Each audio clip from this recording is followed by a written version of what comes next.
game, the Neo Bowl, in honor of the Hall of Famer coach Neo Edwards, as he was coached at both Exiles and Olympians, and looking forward to this game. Thank you very much. And you have an intimate knowledge of both teams, so I'm sure you'll be able to provide. Intimate is expertise. a bit of a stretch, but I played on both of these teams over the years.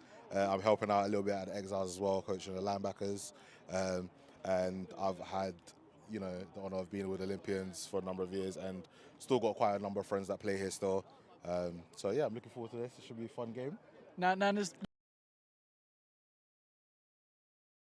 past us so far. Nobody is sheltered from his quick whips. Just gotta be nice. Give the guys a quick hello. Let them know that you're here. You're hoping that they do well. Hear about it, but yeah, no, it's not as hot as it was last time when we were here. So that should help the players, not need to keep as hydrated. We've got the captains going out right now. So for the captains for the London Olympians, we have number 8 Shady playing at DB. We have Freddie at tight end. We have George at O-line, and we have, where's my last captain? H at linebacker. For the Exiles, we have number 18 Daniel Rayburn. Number 71, Jamie Ali. 51 Liam, and number 55 Harrison at linebacker. Do you know this game is going to be definitely interesting. I feel like we're getting towards that time of the year where certain players have holiday commitments, injuries. Oh, and we're on TikTok today as well. So hello to anyone that's watching us on TikTok. Welcome. Give us a follow, like, subscribe, share, and all that good jazz. But yeah, this game is going to be interesting. Similar to, I found it quite funny that on the rundown, Micah picked Exiles to win this game. I think any other week, I would be all in support of that. But there's numbers missing on the Exiles, and also on the Olympians as well. Number 5 Moses unfortunately suspended this game. I think he's missing 2 games. Ashton Campbell was unfortunately unable to complete the warm-up, so he's missing this game. Doesn't want to potentially force it and then miss the Blitz game next week. And there's a couple of others, which as we go through the game, I'm pretty sure we'll mention who's missing for the Olympians. And to allude on the Exile sideline as well, they're missing their starting quarterback this week, a couple of key O-linemen. Yep. So just to set the tone for where we are. So as mentioned, the Exiles are 2-2 on the season, with both their wins coming to the winless Norwich Devils, who look to be on their way down. So Yeah. still yet to get a win over sort of tried and tested competition. And whereas the O's have obviously had a good start to the season, their only loss being that 1-point loss to the Mavericks. Very close game. And I'd be interested to hear what you think about the schedule and how that plays a factor. The last game that the Olympians played was about 3 weeks ago when they played at the Kent Exiles. They've obviously had time to review the film and focus solely on this game after their 21-13 victory. So the thing with Olympians, and this seems to be a problem that's been going on for a number of seasons, is that they always have players missing. I find it very rare I come to Olympians game or I speak to a guy from Olympians and it's constantly, we had 3 of our starting D-line missing, we had our 2 starting safeties missing. And even today, already both of their starting safeties are in the game. I hope that when it gets to that key Mavs game, all their players are available. If we try and beat the Mavs. And so we're getting ready. Julian Firth, number 89, Oliver Racebrook into the end zone. It won't be returned, and so that will be a touchback. Interesting to see how this Exiles offense comes out, being led by their backup quarterback, number 4, Peter Lawrence, getting his first taste of Div 1 action. May have featured a little bit. Getting his first action out there as a starter, what sort of things do you think go through a QB's mind when they're sort of getting their first reps at the level? I think it's just more about that first throw. As an OC, you want to give them an easy completion. So maybe a screen, maybe a hit, something nice and easy just to get some of the nerves out of the way. Well, let's see how it starts off. As we got 1st and 10 here. Linebacker creeping down. He blitzes straight through the gap, picked up by the running back, and he managed to get a completion out to number 5. Not a lot of yardage picked up there, but a nice solid play to get the ball rolling. What did I say about just giving them a nice easy hitch? Just something simple. Doesn't have to be a big throw. Doesn't need the O-line to protect for very long, and yeah. 2nd and 5, I think. And that was number 5, Tyrese Retnam, with the completion there. And we saw the Olympians linebacker there coming down and blitzing. Do wonder if maybe they are aware that the Exiles have their backup quarterback in and might send a little bit more pressure than they usually do. As they come out here for 2nd and 6, they send Tyrese across the formation in motion. Quarterback dropping back, looking for him. Throws the bubble out, but not able to connect there. And the ball has not been declared dead. Number 8 laid on the floor to pick it up rather than recovering it and trying to run into the end zone. And the referees will discuss whether it was a forward pass or a backward pass. It looked forward to me. Yeah, that's what I was going to say. I'm quite confused because for me, that looked like a clear forward pass. Boy, that's going to be very interesting to see what they decide here.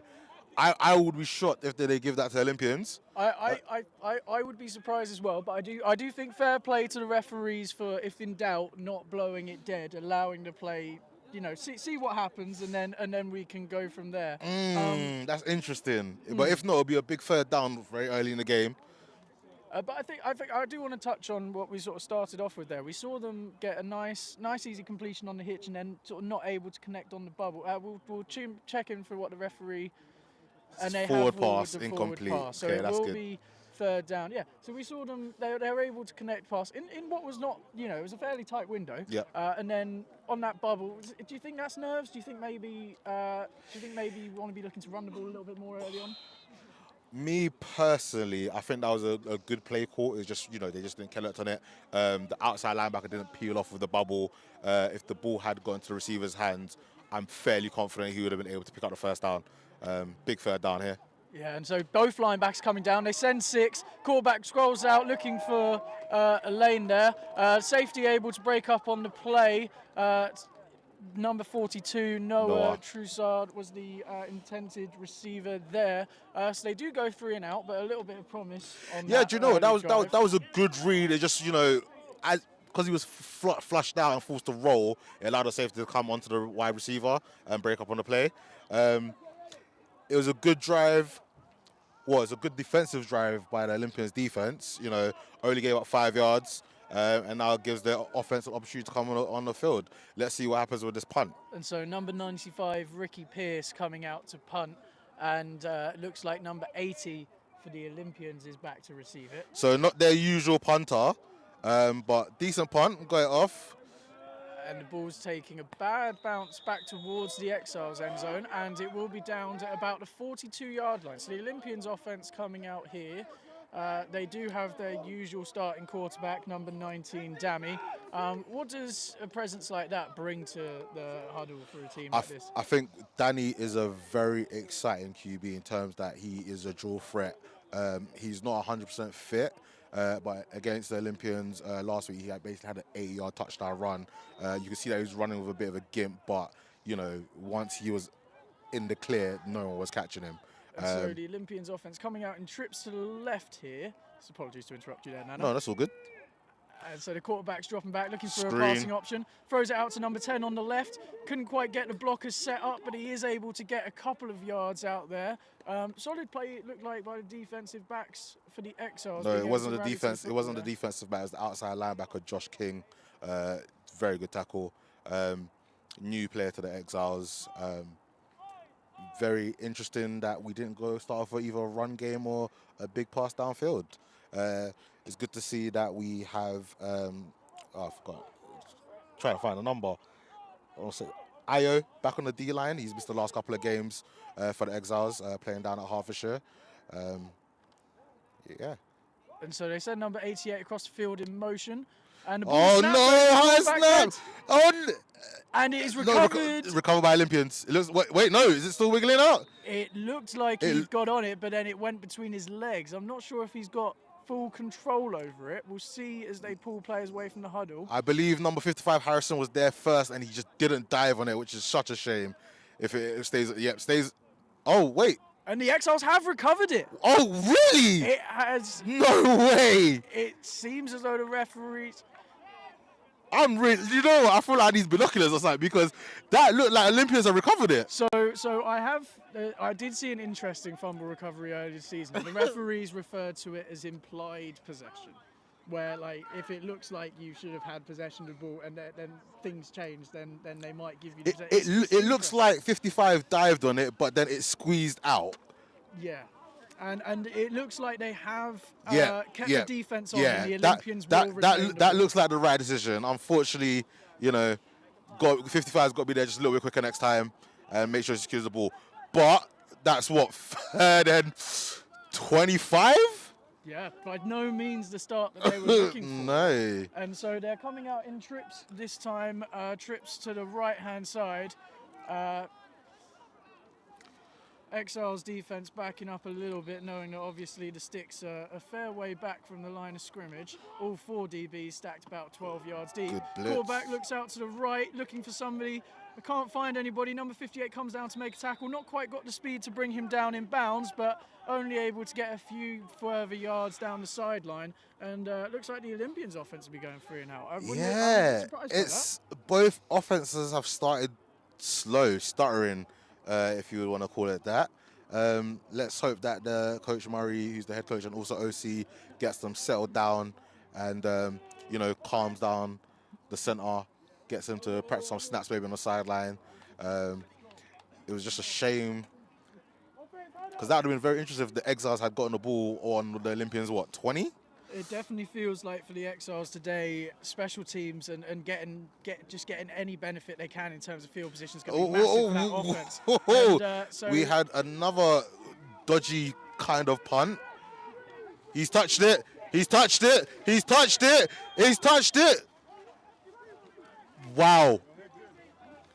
And so we've got a couple interesting Wait, hold on. Did you not see? You saw that, right? I did see that, but I've also seen that the punter / field goal kicker for the Olympians, number 81, is down injured after being hit on that play, but it didn't seem to draw a flag because he got blocked into the kicker. But they have not given possession to the Olympians, they've given possession to the Exiles. So seems like both players and referees are being put through their paces early in this game.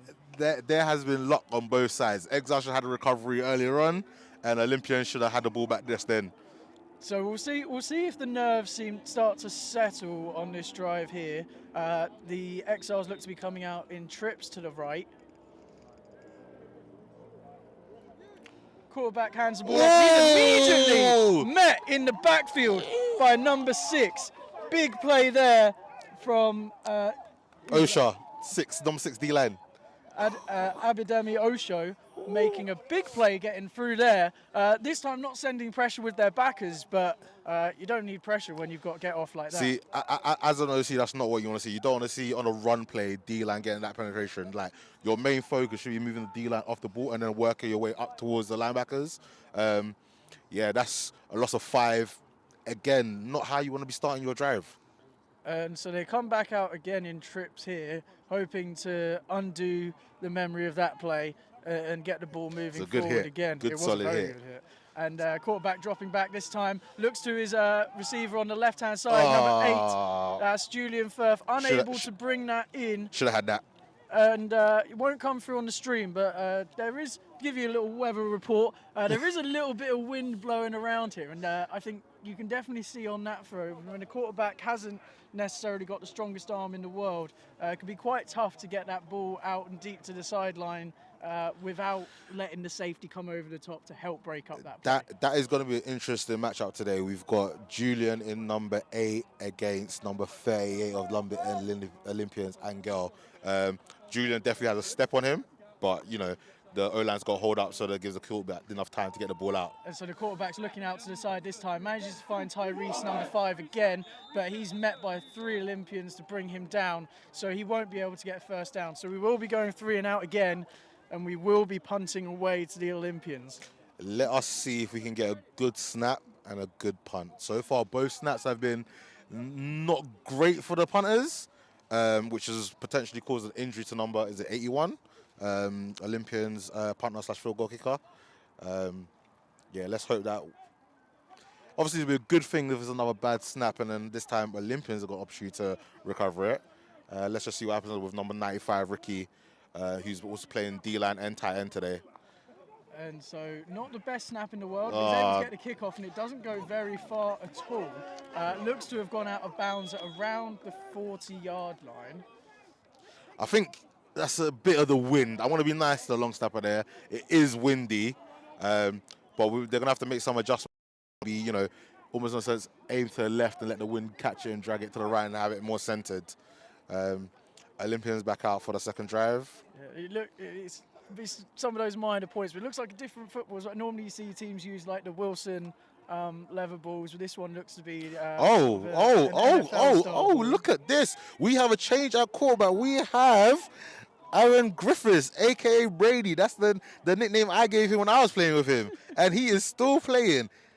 And they go trips to the right, they hand off to number 9. He manages to find a lane through the B gap. He makes a couple guys miss, and it takes a few Exiles to bring him down, but not until we can get the first down. One of those tacklers getting up and looking very animated, clearly upset with how players were responding to their assignments there. But number 9 is down, so we'll continue to monitor Dammy, number 19, who maybe he's injured, and maybe that's why he's not in the game. We've now got a running back down injured for the Olympians after making that big play. We had the punter slash kicker was down injured. Lot of injuries already. Do you know what's interesting? 22, Chucky's normally the starting running back. He did arrive to the Olympic Exiles game late, so he only got in the second half. He was, as far as I'm aware, here on time, but didn't get the start today. So we're interested to see what happens now if this injury to number 9 is serious and whether Chucky will get the majority of the lion's share of the carries moving forward. And I think it's worth noting the energy around this game is very edgy. Like when we were watching both teams warm up, they seemed to know what they were doing, but there seemed to be that extra energy that wasn't quite there. Can I be honest? I think in the first game, Olympians sped off to a 21-0 lead, and Exiles clawed it back. And in the fourth quarter, the Exiles should have gone on to win the game. Couple of drops in the end zone, a couple of would-be pick sixes coming down and being tackled on the 5 or on the 2, and then the offense unfortunately not being able to punch in those opportunities. And I think that's kind of carried over. Like I think they went into that first game thinking we're gonna come and we're gonna whoop on the Exiles, and Exiles gave them a run for the money. And I think I wouldn't necessarily say fear, but that might still be in the mindset of some of these players that actually, if we're not on our best of our form of our, so let me say that again. If we're not playing the best that we can be, there's a very good opportunity that Exiles can come away with a win. Definitely, especially when you look at some of these early plays. We've seen both teams on special teams haven't looked like super well drilled units that are definitely not going to make a single mistake all day. Yeah, right? We've seen some interesting snaps. Yeah. We saw the even just on a normal snap from their offense, it goes over their QB's head. Definitely feel like the biggest thing isn't going to be making plays today. It's going to be mistakes. Yeah. Because the team that makes the first mistake is going to be the team that has 0. I think as well in this game, like what is really going to come down to is who is more dominant in the trenches, whether that's the Olympians O-line or the Exiles D-line or vice versa in terms of the Olympians D-line against the Exiles O-line. If I had to pick, I would say that Olympians just by a little bit have the slightly better D-line because there's a lot more veteran heads and bigger bodies. But, more will the DBs that the Olympians have be enough to stop their wide receivers? Well, let's see how it all unfolds as the quarterback hands the ball off to number 22 in the backfield. Number 22 for the Exiles chasing him down the line. He makes a great tackle.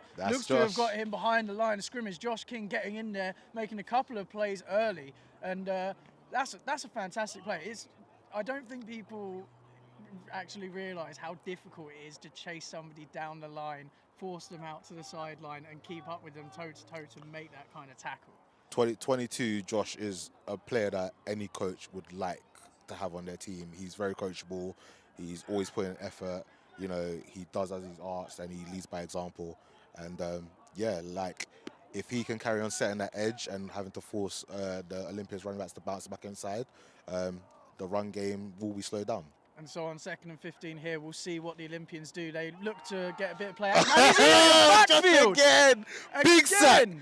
Big time sack! Play coming off the backside edge there. He's got the Exiles sideline hyped as they'll move back at least 5 yards there on that sack. Quarterback looked to try and do a play action fake with the running back, but was not able to get ahead upfield and have time to find any of his receivers downfield. Listen, I would love to take credit for that, but I can't. Like he's just, you know, he's a really good athlete, and just hope that he stays fit because it's got to be down to him as well as the rest of the defense, you know, to keep Exiles in the game.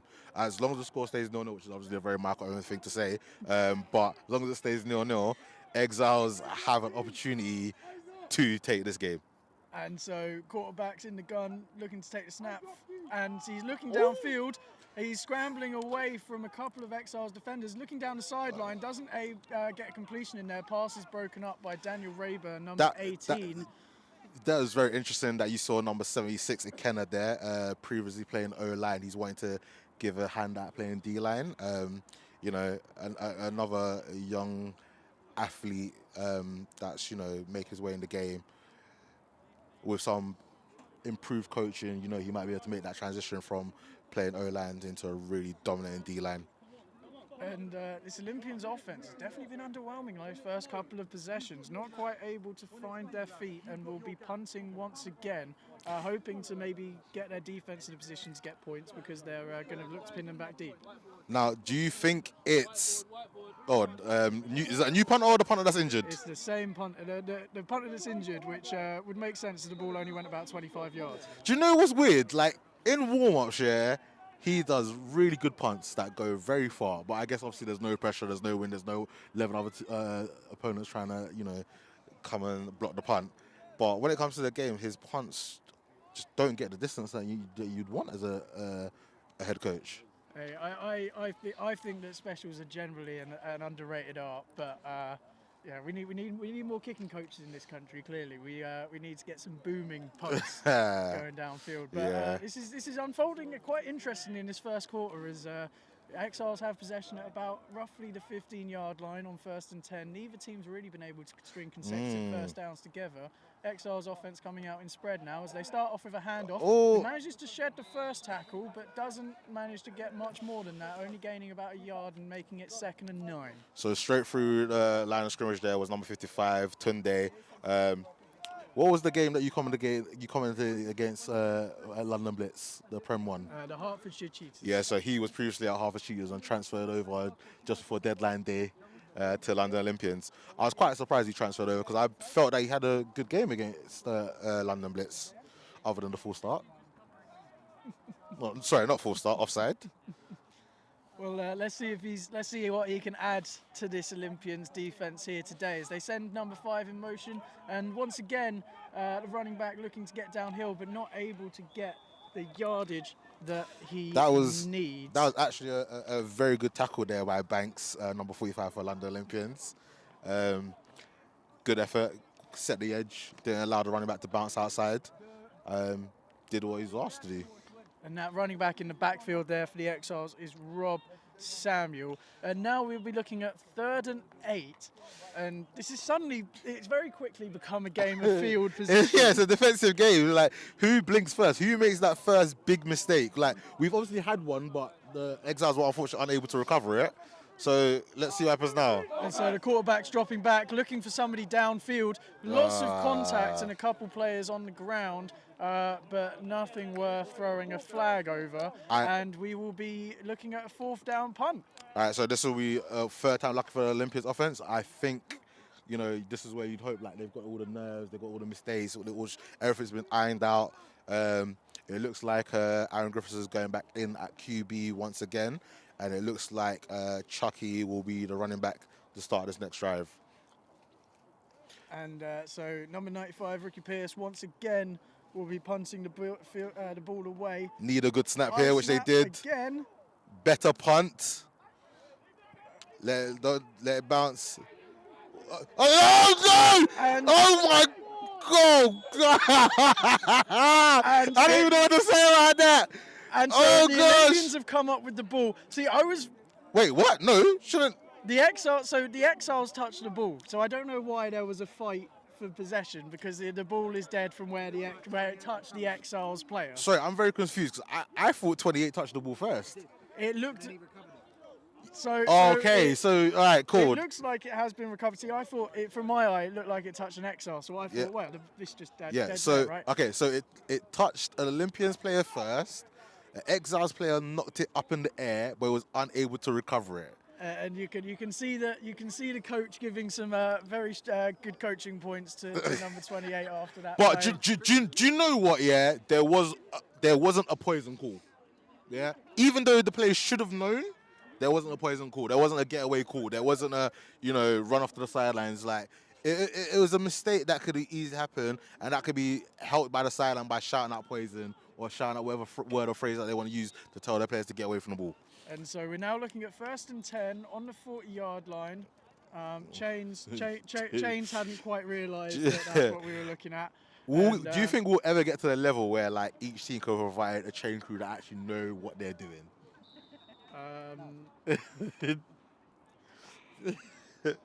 No. Right. And so trips to the right here. High snap. Quarterback looking back, looking for a receiver. Oh, Finds lovely. number 11 over the middle of the field. Breaks Poor the tackle. and he looks to be off to the races. But he's forced out of bounds there by number 55, Harrison Banner, managing to catch up with him and prevent the touchdown. That was there. a terrible effort of a tackle by number 35, Seb, there. Should have wrapped up, went for the big hit. That, added an extra, 20, 30 yards to that play. I know that his coaches won't be very happy with that. It looks like we have a member of the Exiles D lineman down. I think that's just what the Olympians needed.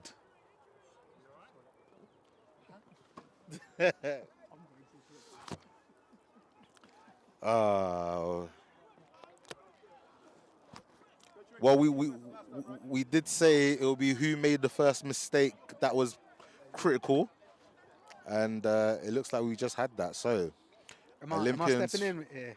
Yeah, you can step in. Okay. So we've got Olympians 1st and goal. I want to say from about the 7. Yeah, that looks about right, mate. Good opportunity here for the O's to get some points on the board. So me personally, I will just hand it off to my running backs 4 times.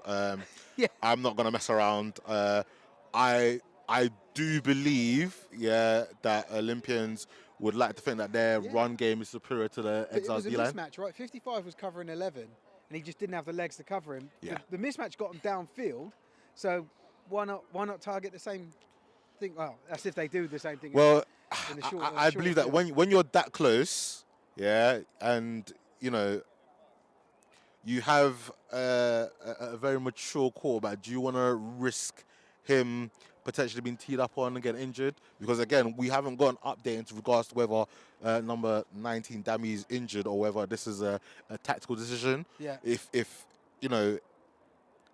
Aaron gets injured here potentially, next up you probably have Elias stepping in at quarterback. Yeah. As he's previously played quarterback for the London Olympians. So brief pause there for injured player being carried off, is being clapped off. So game will resume shortly.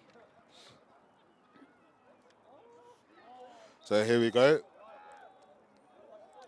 Spread.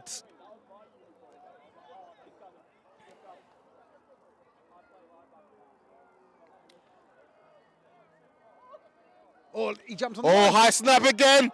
QB went down on it. Olympians really need to get that snap sorted. That's going to be very costly. On the outside, jumped. I don't know how they didn't throw that flag.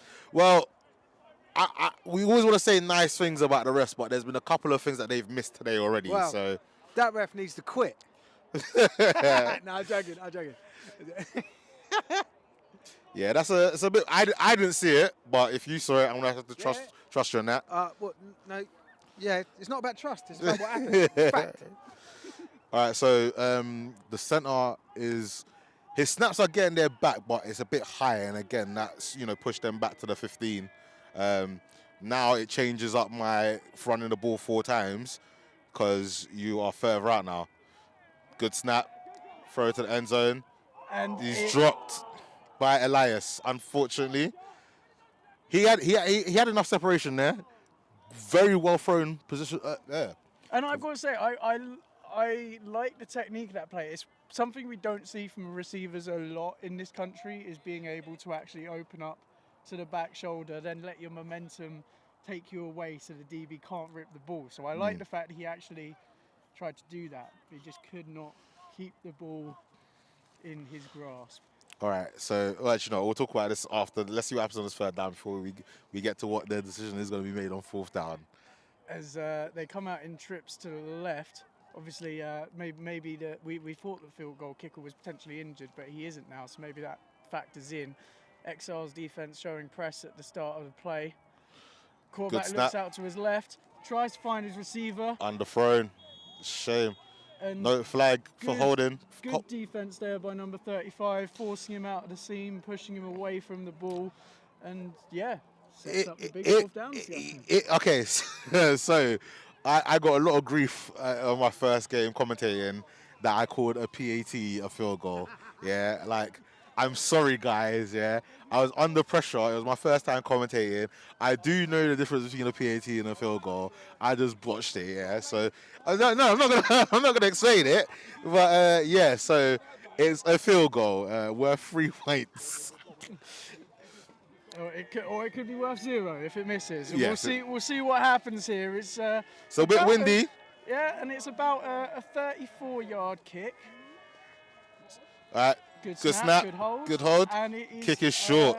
Exiles have gotten away with one. It is short and it is wide from 34 yards. This game is interesting, but it's interesting in a different level. I expected the Olympians offense to be, run away to a big lead, especially with Exiles having so many players missing. But Exiles are holding their own. Olympians look disjointed. See, you have a little bit more of a familiarity with this team, but this is sort of my first impression being around this group, and it doesn't feel like a group that is going to make noise in the playoffs, if that makes sense. It doesn't feel like a team that's ready for that. So, with Olympians right now, they are kind of hot and cold. I think that's with all teams. When everything is clicking, they can beat any team in this division, in my opinion. Obviously, this is something that we can talk about maybe a bit closer to half-time. We definitely can, as the Exiles are getting ready for their drive here. This time they brought a tight end in to help, and he immediately released out to flat. It's thrown towards him, but it manages to find his receiver outside of him, Tyrese again there. And I wonder how much of a difference does bringing the tight end in, having that 6th blocker, make when you've got maybe a QB that's maybe less confident back there? It can be a blessing and a curse. Bringing that tight end in does offer extra protection, but it also allows the defense to bring an extra man into the box. Which, again, like I said, it can be a blessing and a curse, because now if you're trying to establish a run game, you now have an extra blocker, linebacker or extra D lineman or safety in the box to deal with. Well, let's see how that chess match unfolds as the quarterback, quickly looking out to the sideline, manages to find his receiver, able to get maybe a yard, not much. So far, we've seen him go to the screen game early, but the Olympians defense has done a great job rallying to the football and not allowing them to get those quick, easy yards. So here's the thing. With Olympians playing in a sense of 5-2-4, there's a lot of one-on-one matchups on the outside. It'll be interesting to see when Exiles will go back to try and attack deep. It definitely looks to me like the spaces are going to be in the seams and just behind those linebackers, which are the hardest throws for a less experienced quarterback to access, really. As the quarterback drops back, rolls out to the right, looking for his tight end crossing the middle, looks behind him, 89, great hit! And he is brought down by number 38. Ball knocked out as he tries to make the catch. And we literally just were talking about that space behind the linebackers. Yep. That's the space you want to be trying to get to against this defense. But when you've got safeties that are able to rally and make tackles like that on the ball. That was a great hit by 38 Angel. He saw the play, saw where the mistake, well, not where the mistake was, but saw where the open receiver was. I, as much as that was a fantastic hit, yeah, the receiver should have held on to that. You should be expecting that hit coming from the safety, and that would have given Exiles their first down of the game. And snap once again manages to get a decent punt off. Ball kind of died as it was in the air there. It's bouncing and rolling forward, and it's downed at the 36-yard line. Oh, that should have been the first down. I'm so annoyed. That should have been the first down. That was one thing I will say from the safety is that not only did he actually hit him, he looked like he tried to punch the ball out, which is something that not enough players do. So I'm happy to see a play like so that. you saw the punch. I just thought he just hit him so hard that the ball popped out. It was a great hit. The result is the result. Yeah, it's what Olympians defense needed. And so that is the end of the first quarter. And it is a 0-0 game. Didn't think that I would be saying that. I definitely didn't think I'd be saying that as this game has gone. No. What are your early impressions, Nana? I'm interested to see what kind of adjustments Coach Murray makes to the offense. So far, they haven't really established their run game. They've had one big pass play that went all the way down to the 5. But unfortunately, a high snap from the center forced them back to the 15, and Exiles were able to hold out the Olympians. I don't know whether it's a nerves, whether it's maybe they're not having the same stars that they normally would have. But let's see what again, saying that, Dami's now back in the game, number 19 with 22 Chucky at running back. And we'll see what difference he makes to the running game. As the ball is snapped to him, he hands the ball off to number 22, manages to find an edge out towards the sideline, makes a couple tacklers miss, and he's still on his feet, having to be tackled by a defensive lineman about 25 yards back. So what I didn't like about that play there was number 80, the safety, had an opportunity to make a play on there, and he kind of whiffed away from the tackle. He's got, as a safety, he's got to come downhill and help out his teammates there. Big run from 22 Chucky there. It'll be interesting to see whether they, lean more on that run game. Again, the snap was potentially a little bit high, very well handled by the QB there.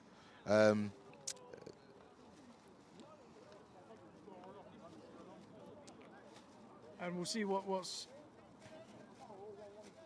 This is why it's annoying when you don't have a screen in front of you, so you can see the play again to see what happened there, because it looked like there was a breakdown of outside contain on the Exile sideline. Yeah, we saw the outside backer, number 22, Josh King, once again getting in there, but unable to actually make the tackle this time. And when you draw it all up on the whiteboard, you say this guy's going to contain here, these guys are going to then fill. But if one of that tackle, then suddenly all of those fits go out the window. And the thing is, as a coach, it's very easy to say outside contain, and in theory, outside contain is a simple thing. Actual execution of it is harder than it can be, because if you get washed out too wide, you then create a massive B gap, which creates a massive space for your linebacker then has to fill. Or if you don't set the edge enough, then you get bounced outside, and if the corner's playing deep, there's no one else there, and then it goes for a big run. Can be a damned if you do, damned if you don't. Yeah, exactly. So the Olympians now on 1st and 10. Second quarter only just started, about 14 minutes 40 left on the clock, and so they hand the ball off to number 22, trying to get out to the edge, but this time the D-line, good job by the D-line there. It looked like 76, I believe that's Jermaine. I think that's a Kenner. Oh snap, it is. Yeah, and it looked like they tried to get the guards involved in the run game, pulling them around there, but that time there was no one there from the Raptor, as all of the D-line came through into the backfield to make that play. So I think on the rush, we've got so many different pieces of paper here today, and it's a bit windy. Kenner's name, the roster I've going from, Kenner's name's not on there, so I need to try to remember that one. Kenner's number 76. Oh, there we go. Clipboard. And so the Olympians out in trips this time. And they're looking to set up the screen out to the right. The safety comes down to try and make a tackle, but he can't. They manage to tackle him inbounds. That's 2 times there. He's been in position to make a tackle, and he's kind of just almost looks like he's pulled off. He needs to leave his feet and go for legs and wrap up. I think it's underrated in tackle. Like, people always talk about the points of contact and wrapping up and all of those things, but I think there's a certain element of confidence that you need to bring to every tackle to actually follow through and execute. Yeah, you have to have the confidence to do so. You also, you know, can't think you're gonna get hurt when you make that contact, because that could have been a 2-yard gain. It's now an 8-yard gain, and now we've got third and short. And the Olympians going to a heavy set this time with condensed splits for their receivers. You do not like seeing that. D-line came straight through the gap, but literally ran past the play. And it looks like they might have managed to get a first down there. To me, it looked as though they condensed the formation that allowed the defense to come in tighter to be able to actually get close to the box to make that play. But then that running back just able to sneak through. It was a shame because it looked like all three linemen made it through the line, but just, you know, I don't know whether they were able to adjust their feet enough, which gave Olympians first down in the red zone, as they would like to say. And so we will be 1st and 10. Quarterback looking out to his right, manages to find his backside receiver, who is tackled out of bounds by the corner, so able to make a nice little gain of about 5 to 6 yards there to set up 2nd and 5. We have an Exiles player down there. That's number 58, Adam, playing an outside linebacker. You know.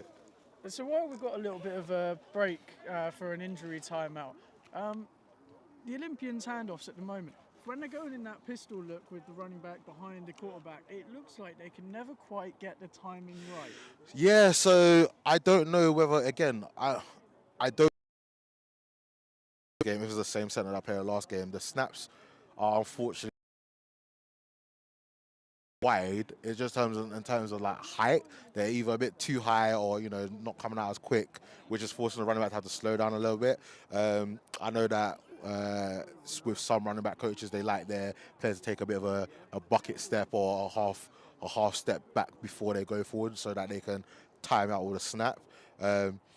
Again, this is going to be something that maybe at halftime the QB, running back and center can work on that exchange and see if there's something they can do to make it a little bit more efficient.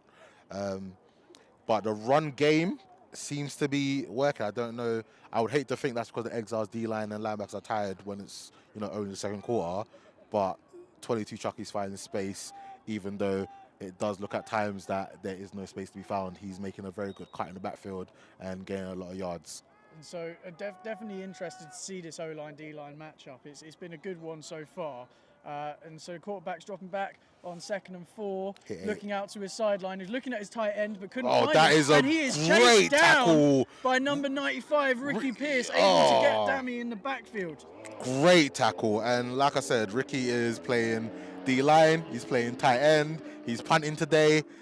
He's doing it all for the Exiles.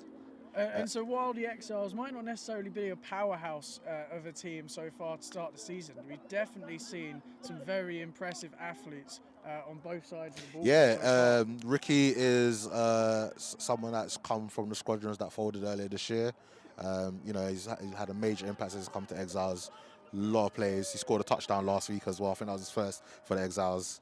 And again, so another hand the ball off to number 22. He's running out to the right. He's met by a couple of Exiles. They are able to bring him down. And a surprising call to go for a run on 3rd down. And it looks like the quarterback is bothered by some sort of lower leg issue.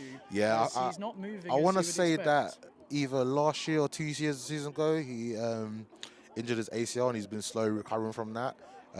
You know, when Dammy hopefully gets back to his best, he'll be a very good QB in this league.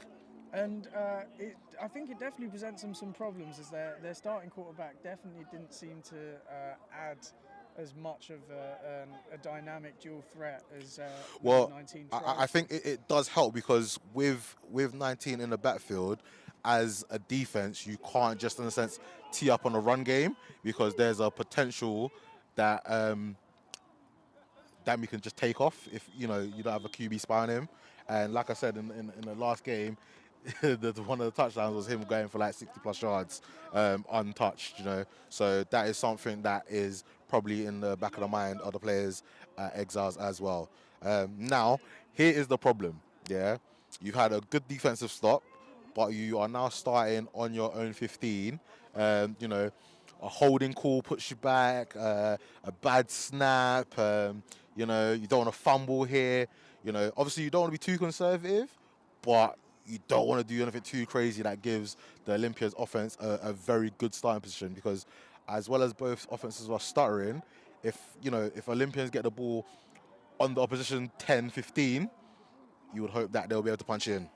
And so the Exiles coming out, and they're looking to throw the ball to start off with. What did I say? That's no. Oh, unlucky number 21. Number 21 is George Whittenham, who probably should have had an interception there. But you know what they say about DBs, wide receivers that can't catch. You know what I mean? Like, And one thing I have noticed that I'm enjoying about this game is the referees are allowing the wide receivers and the DBs to get physical. yeah, They're bit not, handsy. yeah, they're not sort of they're not throwing flags too early. They have set the tone that both teams are allowed to fight for position, and that's a good way to play football. The longer this game goes, the more likely that it's going to be a mistake from, well, not necessarily a mistake, but we're probably going to get a score from a pick six or a bad fumble or potentially even a safety, because surprisingly, none of these offenses look like scoring a touchdown. It definitely feels like both offensive lines are struggling to keep the defensive line from being able to make plays, and then even then, both athletes have edges outside of the box, whether that's at safety, whether that's your sort of outside backle / nickel kind of players. There are lots of players capable of getting involved and making things messy. I would like to say, other than that play just there, number 4 has relatively made no mistakes, and he's, you know, fine. He's taking what the defense gives him. Do you know what I mean? He's not thrown into double coverage. You know, he is moving about if he needs to get off pocket. But I would say though, if there is no pressure, stay in the pocket. Don't roll out. You know, set your feet, scan where your teammates are down the field, and make the throw.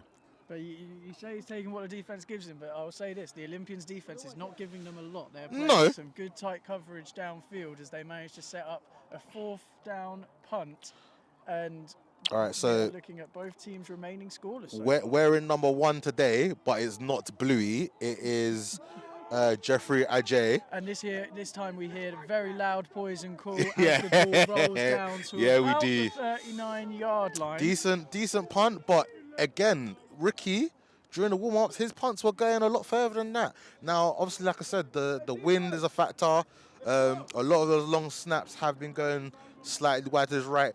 Now, I wonder if you, as a coach, now just say to him, look, you know what, line up slightly off-center so that you're not having to now move and then catch the ball and then try to punt it out. See, I think I would be quite happy with these punts for the moment, purely because I would rather have these punts that go up in the air and don't get as much distance, rather than the ones that go too far, but they're lasers and then guys have a head of steam to return it. As we see Dami setting up with the offense in trips to the left on 1st and 10. Another high snap. Looking out to the left, trying to find a receiver, and he fires it in. It goes through the arms of Josh King, and he definitely doesn't look comfortable. His mechanics, his lower legs, it doesn't look right. He almost looked like a shortstop firing the ball into a first baseman. I think on that one, he just rushed it a little bit. Yeah. And I think he had more time than he thought he did. The D-line didn't really get that much penetration. He could have even maybe taken off. Well, let's see what happens now. We've got trips. Trips to the left again, as both offenses looking a little bit nervous still here in the second quarter. Quarterback takes the handoff, hands it off to number 22, and he's able to make a guy miss. He's looking to try and get the first down. He manages to get the first down there. We have an Exile down on the field. It looks like number 95, Ricky. Hopefully it's nothing too serious, so that'll be a massive loss to the Exiles. Do you know, this is one of those games, yeah, right now, I wish we were on the other sideline, purely because I want to see what's happening with the O-line blocking, because it looks like they're down blocking and then the running back's bouncing it to the outside. But with the defense that Exiles play, there should be a linebacker sitting there waiting for him. But I don't know whether if he's biting down and cheating, or whether again, I would like to see what's happening, and that's always happening, that the running back's able to come inside and bounce it straight to the outside. Let's keep our eye on it. You've heard it, Steve. We need you to focus on the offensive line for us here. Toss left. And so 22 breaking out to the right-hand side. He's able to find a lane, and he's able to... I don't quite think he got the first down there, but he did get some good yardage on first down. And it looks like the Exiles DBs, sort of that outside back at just that second level, just struggling to... I wonder to if get they're off blocks. tiring. They are. I wonder if they're tiring, which is a shame. But then, that is a part of football. Like, the fitter team, when we always talk about fourth quarter football, it might already be in that situation already. And so the Olympians coming out, they did manage to get the first down. They're coming out with trips to the left. They run a little toss to the left-hand side, and he looks to have got about 6 yards. Yeah, the thing that stood out to me on that play was the amount of Exiles that didn't even break down. Yeah, just got rushed past. Yeah, they're over pursuing now, which is creating such a great and massive cutback. We're getting different running backs in now for the London Olympians. We had number 36 in, and now we've got number 33 in. They're just giving Chucky a bit of a breather, as he's just carried a lion's share of the carries in the last couple of snaps. And so we will see what they can do. The Olympians obviously moved the ball well on previous drives. The biggest issue has then been when they've had to knuckle down and just make those last couple plays to hit pay dirt. And they will come out in trips to the right this time. The one positive is that the couple of times that Olympians have been in the red zone, they failed to put any points up.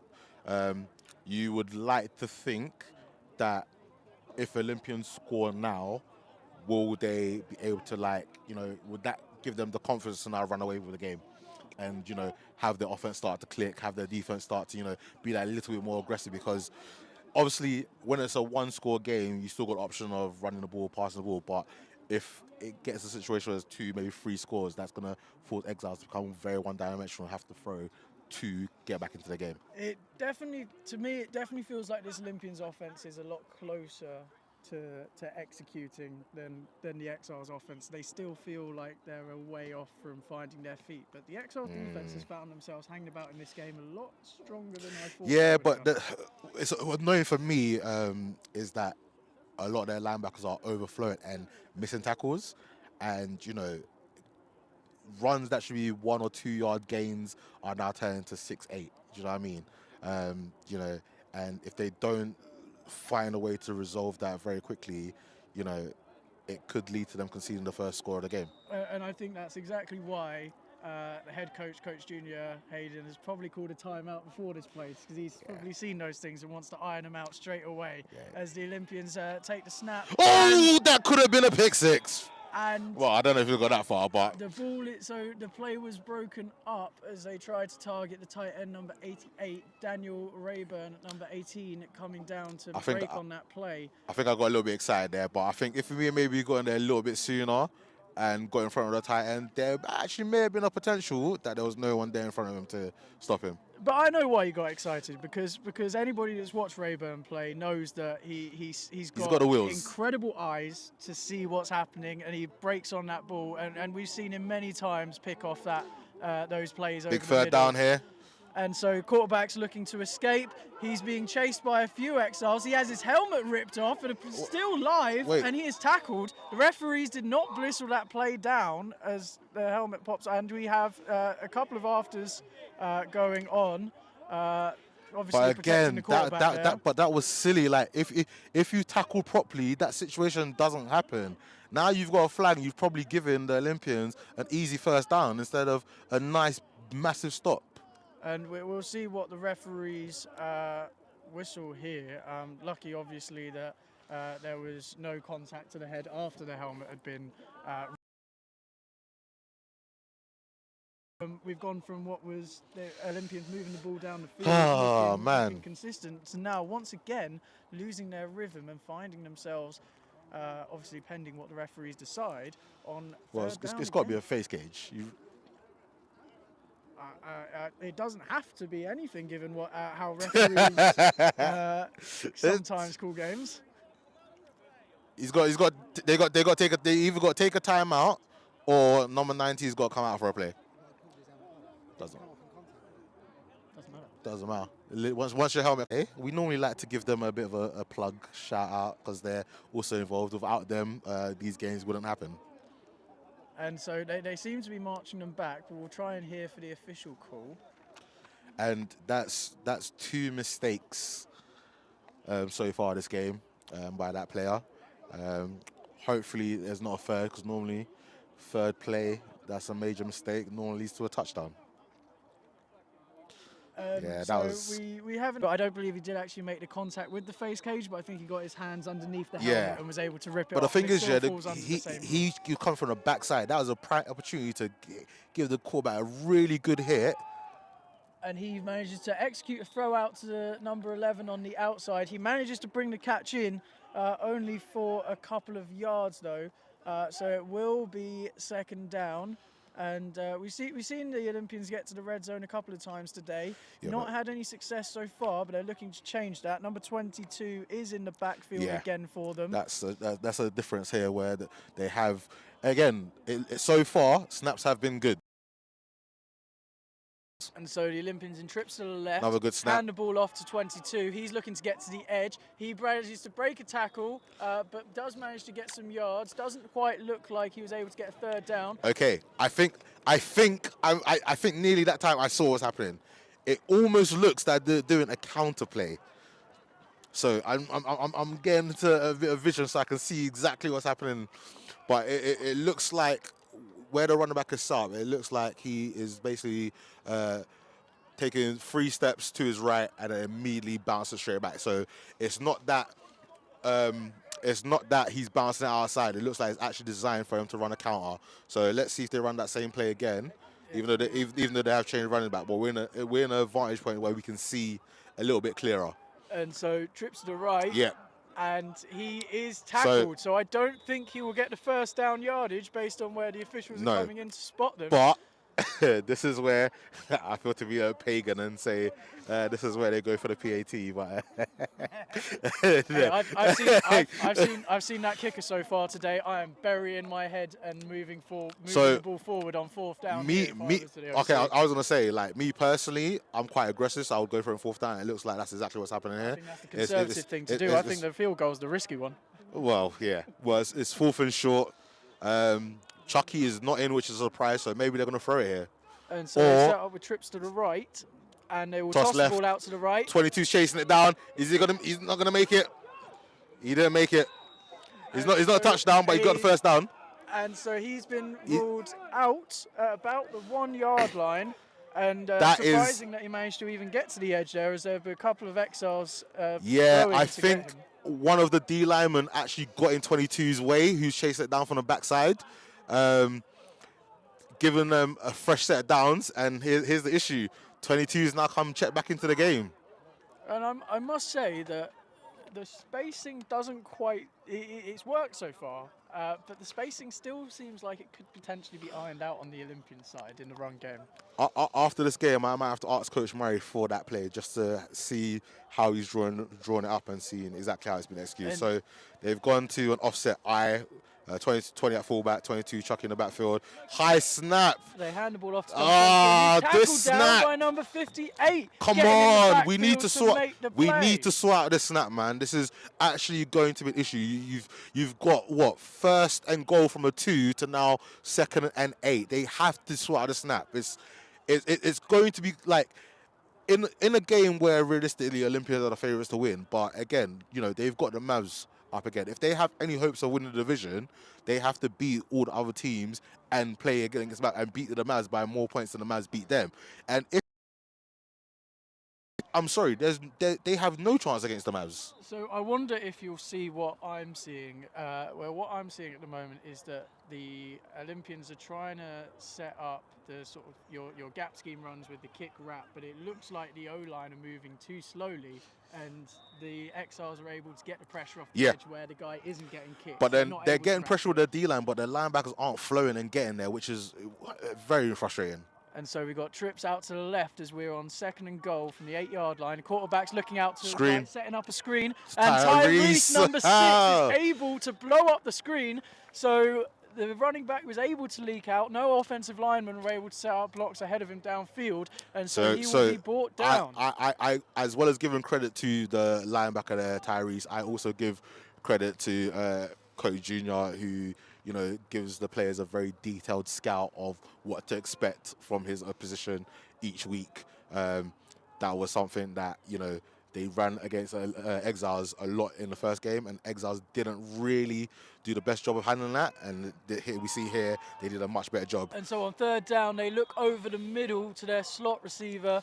Looks like they were running double slant flat there, but they were unable to execute. So we're back to 4th down. Go for it. Do you go for it again, or do you bring in the field goal unit? Kick's not coming on again for me. Okay, fair enough. Kicker can kick his feet up, go grab himself like a nice cold beer or something. Let's say the game continues as it is, and there's no points on the table. Do you go back to the decision and be like, you know what, we should have kicked one of those field goals and won the game 3-0? I don't know if you would win the game 3-0 from what I've seen so far. Okay. You'd be more likely to lose it on a block. Well, let's see if we get a good snap here. Offset eye. And so they hand the ball off, massive lane over to the left. They're able to make the tackle. Oh, no signal. He has been whistled. He has been ruled in just about. There was a massive lane open to the left. He managed to slip through it, and he was met, but not quite able to stop him on the goal line. I don't understand, like, from where we, I don't understand how you could see the lane opening up here, and it didn't look like the linebacker or the safety wanted to come down and fill it. I think that we spend so much time coaching, trying to just make sure that players execute the tackle, that we forget the importance of not giving up ground in those specific situations. Especially when it's 4th and goal, you know, they're lined up in offset eye, you know, it's 98% they're going to run the ball. And so good snap, good hold, kick is up. And kick is good. And kick is good. So we now have a 7-0 game here at the Blackheath Rugby Club. The duck has been broken, and we have some points on the board. Surprised that it took so long? Yes, surprised it took so long, but again, like, that was a drive that should not have got where it was. You know, it was it 3rd and short, and then we had a big play, big tackle, but in the process of that tackle, a face cage occurred, giving Olympians a 1st down, 15 yards further down the field, which allowed Olympians to then drive down the field and get the score. And so I think this underrated, how big a play this could be. Wind is behind the Exiles on the kickoff. Obviously, you've got 2 good playmakers in the backfield set to return for the Exiles. This kick return, given how much field position has been an issue for them, this is a big play coming up for them. With the wind, I would ask my returners to start from the 10, maybe even the 15. I'm not sure if the kicker's leg can get out of the end zone. Well, and there's 3 minutes left to the half. So a big return needed to give the Exiles sideline the boost that it needs. Let's see how far this kickoff goes. He manages to tackle her, but he is tackled down at the 29, so not the massive that they might be hoping for. And but I think because of his positioning and he didn't have to run up, you know, he wasn't able to field it with the space that he wanted, because if he had a bit more time, he would have been able to bounce it towards the Olympian sideline, and I think there was a potential lane there that could have been successful. But, you know, back to Olympians have the lead now. Exiles, let's see if they can respond before halftime. And this is a big drive coming up. Obviously, the Exiles, I think, the Olympians will be getting the ball to start second half. Second half. Yes. So they need some points here, because otherwise, you know, you get the dreaded sort of they score before the half and at the end of the half. So let's see how the Exiles offense starts. Send number 5, Tyrese, in motion. Fake the handoff, and they look. That was unlucky. Able to get it there. Good read, just a little bit low. Need a bit better placement there. But, you know, there's hope. They can hopefully come back to that play. You know, because it looks like now that their linebackers are trying to follow the motion and play in the bubble and not looking at what's coming back across. And so they send the receiver in motion again. This time they look for him over the middle of the field. Ball gets there, but there is a defender close in the area who's able to... Ran the same play. Yeah, and he's able to keep number 42 from bringing the ball in, and that will bring up a very quick 3rd and 10. They're really burning through sort of the early down plays quite quickly. Do you know what's a little bit of a shame with the Exiles is that they don't really have a running back screen.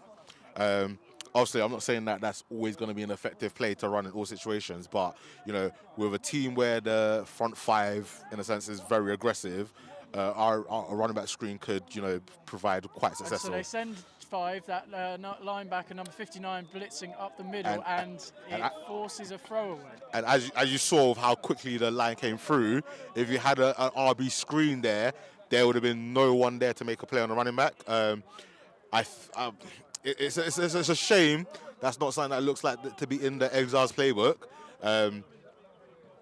Maybe that'll be something that they can install for the future. There you go. So any OCs who are struggling to come up with their good ideas, Nana Pratt's offering his consulting service. Do you know what? Yeah, I always enjoyed a good running back screen. So, you know, it's always a good play to have. And so as a good decent punt over the head Lovely of number punt. 80. It's rolling down towards the goal line. Can he stop it? It is downed at the 5-yard line. Oh, now remember I was telling. Wait, hang on, I think that might be downed right on the goal line. Let's Wait, see what? where it will be spotted.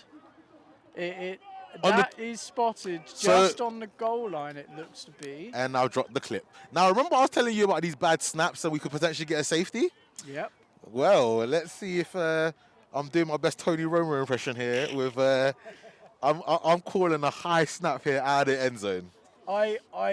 I think that I'm calling. You could be right, but I also feel like when you start at this point, the only thing on that centre's mind is do not snap it over his head. That is true, but that pressure. So me personally, as a DC right here, I am going double A gap blitz. I am pinching my interior D lineman. And we see even the safety coming down into the box here. And it is a high snap, but they do manage to get the handoff. He is tackled. I am really enjoying that counter play. It's proven effective.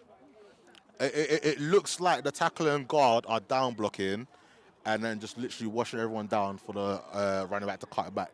And we've seen the Exiles defense pursue that well. Obviously, over pursued that before, and it will be interesting if they can adjust and fit that run properly. And we have the 2-minute warning here, ladies and gentlemen. So it's 7-0 to the Olympians. They have the ball on about their own 4-yard line. As they will be looking to drive down the field. They will be receiving the ball to start the second half. So they would like to add some points, knowing that they get the ball back in a bit, but they have to navigate this situation where they're still vulnerable to potentially giving away points so close to their own goal line.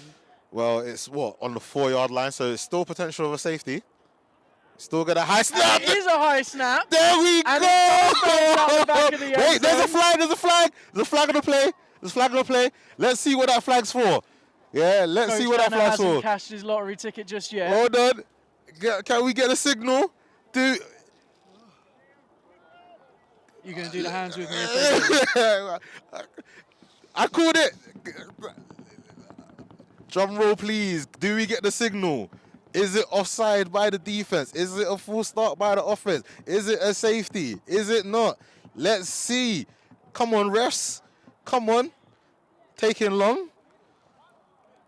It looks like the kickoff team is coming out for the Olympians, which would signify a safety. And so we haven't had the official signal of the hands together. Refs, what's going on? One of the most exciting moments in sports. Did he do it? But we have had a safety here. Whoa. And so the score will be 7-2, with the Exiles going to most likely have some decent field position. Yes, because the wind is here. Yes, and they have to obviously kick the ball off from the 20 instead of the 35. And suddenly, this game is looking a bit different as we go into half-time. I think Tony Romo will be proud of that. As a Cowboys fan, I'm quite chuffed at that. I didn't before. I didn't have many reasons not to like you, but now I've just found one. So. I'm also a Liverpool fan, if that makes it any worse. That balances it out, actually. Oh man. And so we've got the kickoff coming here. Number 81 back to kick for the Olympians again. The score here is 7-2. Very low scoring game. And it is a high kick that only is going to make its way to about the 30, and it's muffed as and it is recovered eventually. Oh my days. So it's... And looks like Julian is hurt, which is not good. He is a major part of the Exiles offense. And so let's hope that he's okay as the Exiles... And we also have a flag again. Laundry on the field. And so it feels like it's going to be a little bit of an ugly end to the half. So if you are an Exiles, you hope that flag is against the Olympians and you hope for a re-kick and get another opportunity to hopefully get a better return. Depending on that, I mean, they could be kicking from very far back. I mean, if it's at half the distance, you can kick from like the 10. Yeah. Be interested to see what... It looks like they're re-kicking, which is what I would want as a coach. Now the issue is your major threat of returner is now injured. Now it'll be interesting to see whether it's number 42, Noah, that goes to kick return, or whether it will be, I believe, can't remember who the other speedster is on the team is. No, I don't think Nick's there anymore.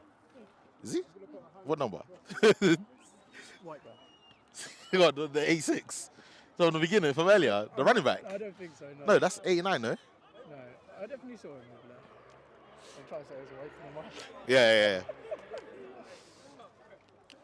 Yeah. Interesting. So obviously we're on the Olympian sideline. It looks like they're considering going from shotgun to the saddle, which will hopefully negate some of those high snaps, which obviously led to that safety. And I think it might help with the time. So this is something we didn't get to touch in earlier. But how much, like, you've played a bit of running back before. How much of a difference does it make as a running back when the snap and the exchange is smooth, so you're able to get your vision on your Yes, eyes? it's always nice when you can get it clean, you know. But also it helps that if the center's more comfortable under the saddle, it might allow a bit more push from the interior.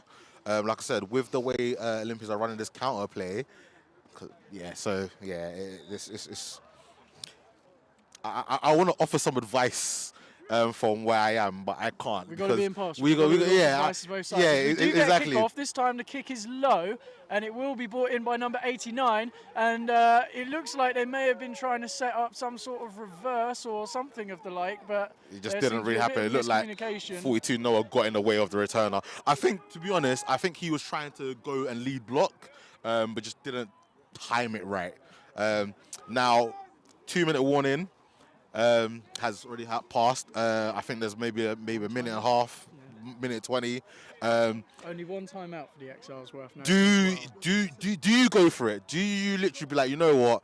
Let's try and get a score with half. Let's try and go into the game with a lead, or do you run out of the clock and then be like, you know what? Let's get them second half. I feel like you maybe try some of your better players. So, like for example, if it was me, I would be setting up a tunnel screen. Yeah. I would be looking to run the kinds of things that have big play potential and sort of monitor it. If you get to third and long, maybe you run it out, first try and burn down, as much time as possible.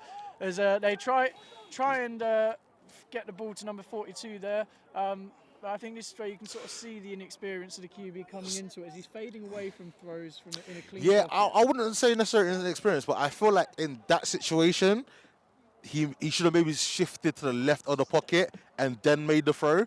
Because obviously the D-line got the hands up and was in the throwing lanes. Also, you would hope that, if a D-lineman does put his hands out like that, one of your O-line would maybe give him a gentle touch to the ribs. It's a good thing to see that number 8 Julian's back out on the field. I personally feel like if Exiles want to score quick, he needs to be targeted. And so we see them come out in trips to the left, and the quarterback is looking that way. Drops back to try and make a pass, but he is sacked. We got a flag, but that flag is more likely in the region of holding. I hope that QB is not injured. He looks to be a bit shaken up after that play. And I was surprised that he managed to hold onto the ball. It looked like he was trying to pull and throw. I definitely thought the ball was going to be punched out on the how their quarterback is faring. I find it very interesting that it was a holding call, but they declined it. Me personally, with the way the game is going, I want every single opportunity to give my defense an opportunity to get a pick. I believe that the secondary for the Olympians today is good enough to do that. I know that they're missing a couple of players, but also I guess you've got to play the game. You're winning by 7-2. I guess if you're looking for opportunities to get a pick, given that the backup QB who is in currently is hurt, and now they've brought up third down with only one timeout. If I was an OC, I wouldn't be. Oh no, sorry, I'm terrible just there. They declining that was actually a good decision because of how far the sack was. So, sorry, that showed. But it could have brought up second down, which if you want more downs to try and make a turnover. No, because now that's third and forever. If the QB's injured, now you're gonna put in a sense the third string QB, which that sucks for the Exiles if that's the situation. Like you're without your starter today, in Sarah. You're missing a couple of guys on offense as well. I don't know how much practice the first string quarterbacks had this week in terms of getting reps, in terms of the playbook. I know they've kind of had to tailor the play calling to suit their backup QB. But as an OC, if you are going down to your first string quarterback, how much of the playbook are you confident that he knows or confident that he can execute? I know you do a bit of OCing down at Surrey. Let's say your starting QB is injured and, your playbook's at 100%. When you go to your backup QB, how much of the playbook do you, get restricted? 50, 70%? I wouldn't say so. I think that we have a certain scenario at Surrey where our QB, starting QB and backup QB are very different. Mm-hmm. Backup QB offers a lot more mobility than our starter, so there is certainly some tailoring. Yep. I think that it varies whether you're game planning around it or whether they're thrust in mid-game. If they're thrust in mid-game, you very quickly have to work out what throws they're comfortable with, how it complements the run game, and very much build around that. Because we were close to half-time, we kind of put our notes away. But number 10 for the Exiles is coming in at QB.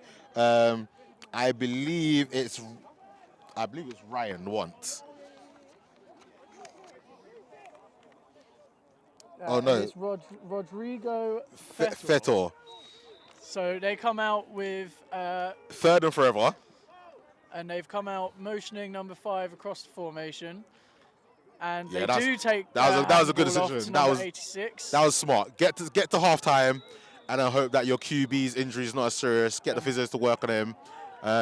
And I think they are calling timeout on the sideline. They're probably not going to be very happy that the referees let that much time run before a timeout. I must say that's one thing where I'm coaching. I'm like, if I call a timeout, I want it straight away. Yeah, immediately. But then that's why normally your head coach would go to the referee and look, the moment this play is done, call a timeout. But obviously you got to then put it in the ref's hands. Yeah, that is also true. Now, if you're Olympians, you want a bad snap or a bad punt, because I think there's maybe 40 seconds to go, if that. I think if you're the Olympians, you're just praying the ball does not roll onto your goal line again. True. But let's hope that they sort out the issues at centre as well. Harder punt this time, though. The field position's a little bit worse for this punt, so we'll see how it comes off as number 95, Ricky Pearce, is back to kick the ball away. We get a decent snap. He's having to roll out to the right to catch it, but he manages to catch it. High kick. End over end, bounces and takes an awkward bounce. They're going to let it roll down to about the 35. So there is enough time and enough talent in this Olympians offense to get the ball into the end zone, but it's not going to be easy. I remember one time I was playing against, I think, London Blitz at Finsbury Park, and they had the stop clock, the countdown clock. I was like, oh, this is fancy. We don't have no clocks here, so we don't know how much time's left. We don't know, realistically, if there's enough time for Olympians to get into the end zone. And you talk about in my adventures of OCing and whatnot, the most frustrating thing is do we have 4 plays? Do we have 1? Do we have? You never know. Well, we've got Trips, damning at QB and Chucky at 22. He's making a hand signal out to his receiver on his backside. You expect him to be running some sort of called route, and he's looking for a pocket to escape, but he is going to be tackled. Well played by the defense there. To be found, and I think that will be a timeout to the Olympians. So far, I would say the story of the game is mistakes that have led into scoring opportunities for Olympians that they haven't really been able to punch in. Let's see what adjustments both teams make in the second half. I definitely want to pick your brain next. I think that I definitely think there's a little bit more to get into, and I definitely want to touch on a Good snap by the centre there. Throws it out to number screen. 11 on the sideline, and he is tackled. Looks like he might have not quite been able to get to the sticks there. I think that will bring up third. Yes, that will bring up 3rd and 2. Obviously, this is very simple to say, but you got a good snap there. QB didn't have to, bend down, so he's able to keep his eyes downfield, be able to scan, find his receiver very quickly with a good throw. If we can get more of that in the second half, this offense should start to find its groove. Indeed it is. And so we come out with trips to the right to try and get this conversion here on 3rd and 2. Running back to the quarterback's right. Looks like the Exiles linebacker showing pressure, but they drop off. They throw the ball out to the flat on the right-hand side. And a couple of Exiles come in to make a tackle. He's got to get out of bounds. So they make a tackle in bounds. He gets the first down, but the clock will continue to run unless a timeout is called. They're calling for the timeout, so the rest are not paying attention. Okay, so the clock was stopped because of the first down. It'll be interesting to see if we can get a stop check. A stop check? Yeah. A time check to find out how long. They've got maybe 50 yards to go. 45. We're on a 90-yard field, unfortunately. Oh, sorry. That 44 because there's a yard. Whoopsie! Every yard makes a difference. I must admit, when you watch games on a 90-yard field compared to a 100-yard field, it always catches you off guard. The offenses are always slightly better. That extra 10 yards makes a difference. One of the good things about, the Olympians, in a sense, history, is that you always get a lot of former players come down. And today we've got Nick Bob, who's down here today. It's his birthday, so there'll be some birthday celebrations after the game. Looking forward to that one. Are they going to have enough energy to give him however many bumps he needed? Oh, gosh, I don't know about that one. He's a veteran player. And so we're coming out with trips to the left this time here on 1st and 10 from the 44-yard line. And the ball is snapped. Looking to the backside, looking for number 7. He's unable to get free down the sideline. Ball is whistled uncatchable, so potentially there might have been some PI in there, but it was over the receiver's head. That plays there, and the corner's got to make sure that he stays with his man the whole way through and not to look back for the ball too early. You've got to play it safe here. You can't give up a score before half. I wouldn't be sending a lot of pressure. I would probably play in cover 4. Just making sure that we don't give up a score. This is not the time we want to give up a score at all. And so once again coming out with trips to the left, rotating receivers as this time will be number 1 on the backside. Yeah, who's not Bluey, because I think Bluey is injured today. And so quarterback drops back, looking for a receiver down the field. He's escaping out to the left, but he's gonna underhand toss it to number 22, who runs out down on the right sideline. He manages to get himself out of bounds. So he will get a first down inside the 30 after the good improvisation from the quarterback, Dammy. Yeah, that was good. All the receivers downfield was actually caught up in very good coverage. There was no options downfield, so underhand toss to the running back. No one was really playing on him, which is a bit of a shame, as I know that Coach Junior would want someone to be covering the running back at all times. And he manages to get out of bounds as well, so he does manage to stop the clock, as it will be 1st and 10 from the 31-yard line. We're on the right hash. Offense is coming out in spread this time. This will be painful if Exiles concede right now. And so the quarterback's dropping back to snap, Number looking out 10. to his right, It's uncorks there. the ball down the sidelines Push to number off. 10, and Good. he is Aye. unable to bring it in as number 2 was there to break up the pass. I wouldn't say necessarily good coverage, but he made a good adjustment to come back to make a break up on that play. And so definitely not long left in the half as we get to 2nd and 10, and I'm sure the Olympians will be looking to find the end zone again.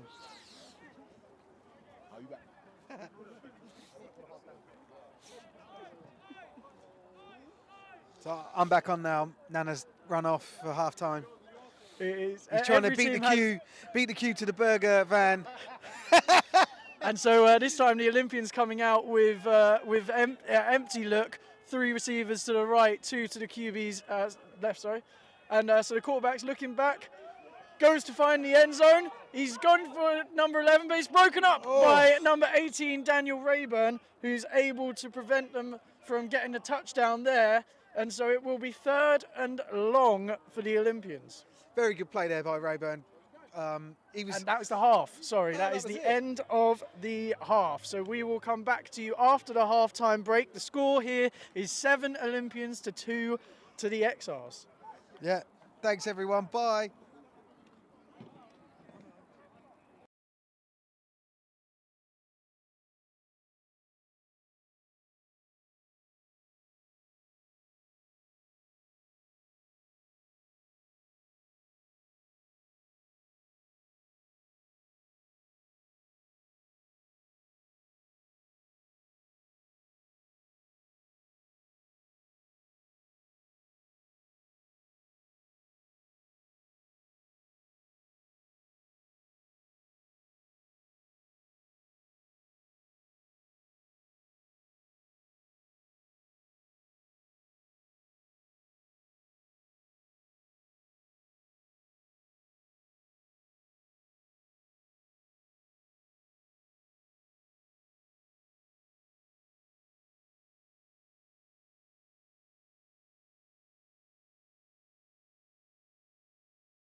And so we are back here at Blackheath Rugby Club as we are preparing for the kickoff of the second half between the Olympians and the Exiles. The Olympians currently up 7-2.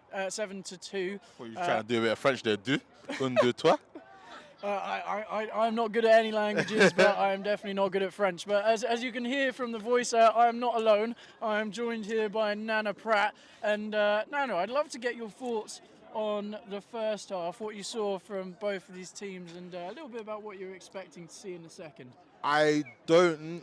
We said nerves in regards to both teams' offenses. I don't know whether. I would like to say at this stage in the season, you shouldn't be nervous. Like, I think this is Exiles' fifth game, and this is Olympians also their fifth game. But we've had a lot of high snaps on Olympian centre, which has caused them to get into the red zone, but unfortunately not be able to punch it in. We've had a big mistake on the Exiles defense that led to a third down stop going from being a stop to 15-yard penalty, and then setting up on the Exiles, 15. Exiles finally got it together. Olympians finally got it together and punched it in. Let's see in a sense if Olympians can score again and make the scoreline 14-2, which will give the Exiles a big, well, not necessarily a big lead, but when you are potentially going to be down to your first string quarterback, your team is slowly fatiguing, it might be a bit too much. But first game, it was 21-0 to Olympians, and Exiles came back and potentially should have won that game. So let's see what fun the second half brings. Yeah, and I think from sort of discussions I had and sort of taking temperature of the sideline, I think for the O's in particular, it definitely feels a bit like they're too relaxed. I don't think the coaches are happy with how sort of complacent their performance was in the first half. But then it doesn't feel like from the players' side they necessarily I wouldn't react to that. Yeah, I wouldn't necessarily go with complacence. I think as an offense, you need all 11 players to be on the same page and to be doing their job. Do you know what I mean?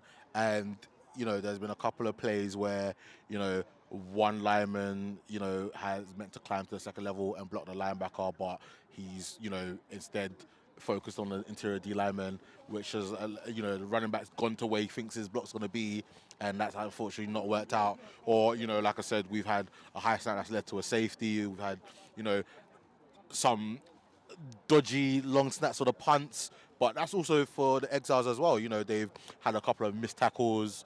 I wouldn't necessarily say any missed assignments, but that people haven't necessarily been as quick to get to their man that they're meant to be marking as quickly as possible. You've had a couple of guys where it looks like they've kind of whiffed out on a tackle, which I know personally that I wouldn't be too pleased as a defensive coordinator or a defensive coach. So I'm pretty sure the coaches on that sideline aren't exactly pleased with their guys. But I think one thing that they will be pleased about is that, yes, we've mentioned that both teams are missing players, but I feel like the Exiles are probably missing a lot more starters, a lot more vital players than Olympians. And I think they had less of the depth to lose. Yes. The Olympians, you could probably plonk out any 5 to 10 of their guys, and they've still got somewhat of a fighting squad. With those Exiles, it's not quite the case. And that's the thing where, that will come with time. Like, your young players will get better over the years, and will hopefully get into a situation that they'll be starters. And so we see the return, which they managed to get down to about the 25-yard line. We have a flag. That was unnecessary. That was so unnecessary. It was not needed. Like, the play was about the flag, right? Yeah, sorry. So yeah, took out the flag. That was such a needless penalty. Oh no! See, I thought the flag was unnecessary because I don't know. Should you get flagged for just dominating the hell out your matchup? Yeah, but it was like lying on top of him. It was not. You just get up. Like, it was so far away from the play. Now look where you're starting your offense, and your offense has been kind of struggling. So you want as much field position as possible. Well, as neutrals, Nana, Yeah. I don't know about you, I think it's probably best for the neutral that the O's, who are up by 5 points, start off backed up closer towards their own end zone. With, as you mentioned, the snapping issues, potentially inviting the opportunity for some more Exiles points. Reminder to the viewer, we're only 3 safeties away from the Exiles taking the lead. So we will see how this drive starts off. It looks like they're going to have the ball, just waiting for the official to mark it. It looks like it will be on about the 12-yard line. So ideally not in a position to get safety. You would be very annoyed if from the 12 you get a safety. Stranger things have happened, Nana. Stranger things have happened. And so the offense will come out in spread with the running back to the QB's left to start off this drive. And Good you'll snap. be looking out to the right, throw to looking to screen. set up a little screen, but he has no Another blockers out in missed front of tackle him. from. I'm not going to say the number. Another missed tackle. You know, he needs to break down once he gets to the player and then drive his feet. You can say the number. We're not picking on people. Nah, because you know what it is, yeah. When that football session is going to be highlighted up by the coaches. Yeah. See if they were watching Classroom and paying attention, I imagine they probably would make more of those tackles. So you know, what do you think of Captain George O-lineman number 78? He's not in this drive. He's got his cap on. He's got his helmet in his hands. Do you think that's an injury or a change of personnel? I would assume injury. If I remember correctly, I did see him coming out the game. He did seem to be a little bit banged up. I think it's always surprising whenever you see an O-lineman that's sort of able to walk, but is also injured and they're not in the game, because O-linemen, you know, they will battle through thick and thin to go down after down. So obviously, I assumed that it was Blitz they had next week, but they have Mavs next week. Do you think that might be a precaution in what they may think is a bigger game, and they think they can see out this game without him? I think that I think it will be tricky. I think what we've seen so far is that the running back and the O-line haven't necessarily always been in sync. So I don't know if inviting more second stringers potentially will change that. But we now see number 22 able to break down the sideline. He is brought down by the safety as a last resort. So clearly number 78 being on the sideline doesn't hamper that play, as they're able to flip the field, and that previous penalty kind of almost chalked off the board now, as they're able to make back all the yardage. Yeah. And it's that same counter play where it looks like the interior D lineman is washed to the right and the running back just instantly cuts it back to the backside. You know, the snaps are still a little bit high, but you know, Dammy's managed to get up there and manage it and, you know, hand it off to the running back. And we have a new running back in now. Number 20, and he's looking to protect the edge. Dammy looking to try and find a way to get to the edge, but he's able to only get about a couple of yards as he scrambled, and still not looking 100% healthy. Interesting. That was a very good play by number 52, Ronan. I thought he wasn't here today, so I'm assuming that means he must have been playing on O-line. And because of injuries, they're now reverted him back to playing D-line, and obviously he made an impact on that play there. So let's see, you know, how he does against the Olympians O-line. And this Exiles defense does look a little different as we start the second half. So I'd like to hear your thoughts on that. As they find number 11 out on the edge, he's able to make a couple guys miss, and he's brought down at about the 15-yard line. So we'll skip over the poor tackling efforts on that play, as I'm trying to get your thoughts on how this Exiles defense has adjusted coming out of the break. The biggest adjustment that I can see seems to be these outside backers. Instead of coming down to the line of scrimmage, they're playing much further off. Maybe you can talk us through what you've seen so far. Yeah, but on that play particularly, you know, the angle that he's got to drop back needs to put him in a better position to be able to play that screen. There's no point you adjusting your position and then your drop is inefficient, and that puts you in a bad position. And so they toss the ball out to the right, and they're able to get a lane on the outside. Safety comes over the top to make the tackle, and he is able to stop him from getting a first down. Now, do you know what's really disappointing about that? We've just had half time, but it looks like a lot of the players are tired. Yeah, for me, it's less on in my opinion, their ability, and they just look fatigued out there. Um, and it's a shame because if this carries on, Olympians are just going to storm away with it. Well, let's see if they can tighten up as we get to nut busting time on the 8-yard line. Quarterback takes a snap, hands it off to number 22, and he's able to find a lane, and that is a touchdown to the Olympians. That's what I meant about fatigue. And it's that same run play again. It's very good. Especially when it's obviously every play, if it's executed right, is going to make for big yardage, but they're now starting to get that down to a T. And I think we see the best teams in the country. They do use those gap scheme runs. They are running things like power and counter. And we talked a little bit before about the linebackers and the job that they have. How much harder is it to play the run versus gap scheme as a linebacker compared to when you're going up against zone? So it's a little bit of feel as well as playbook.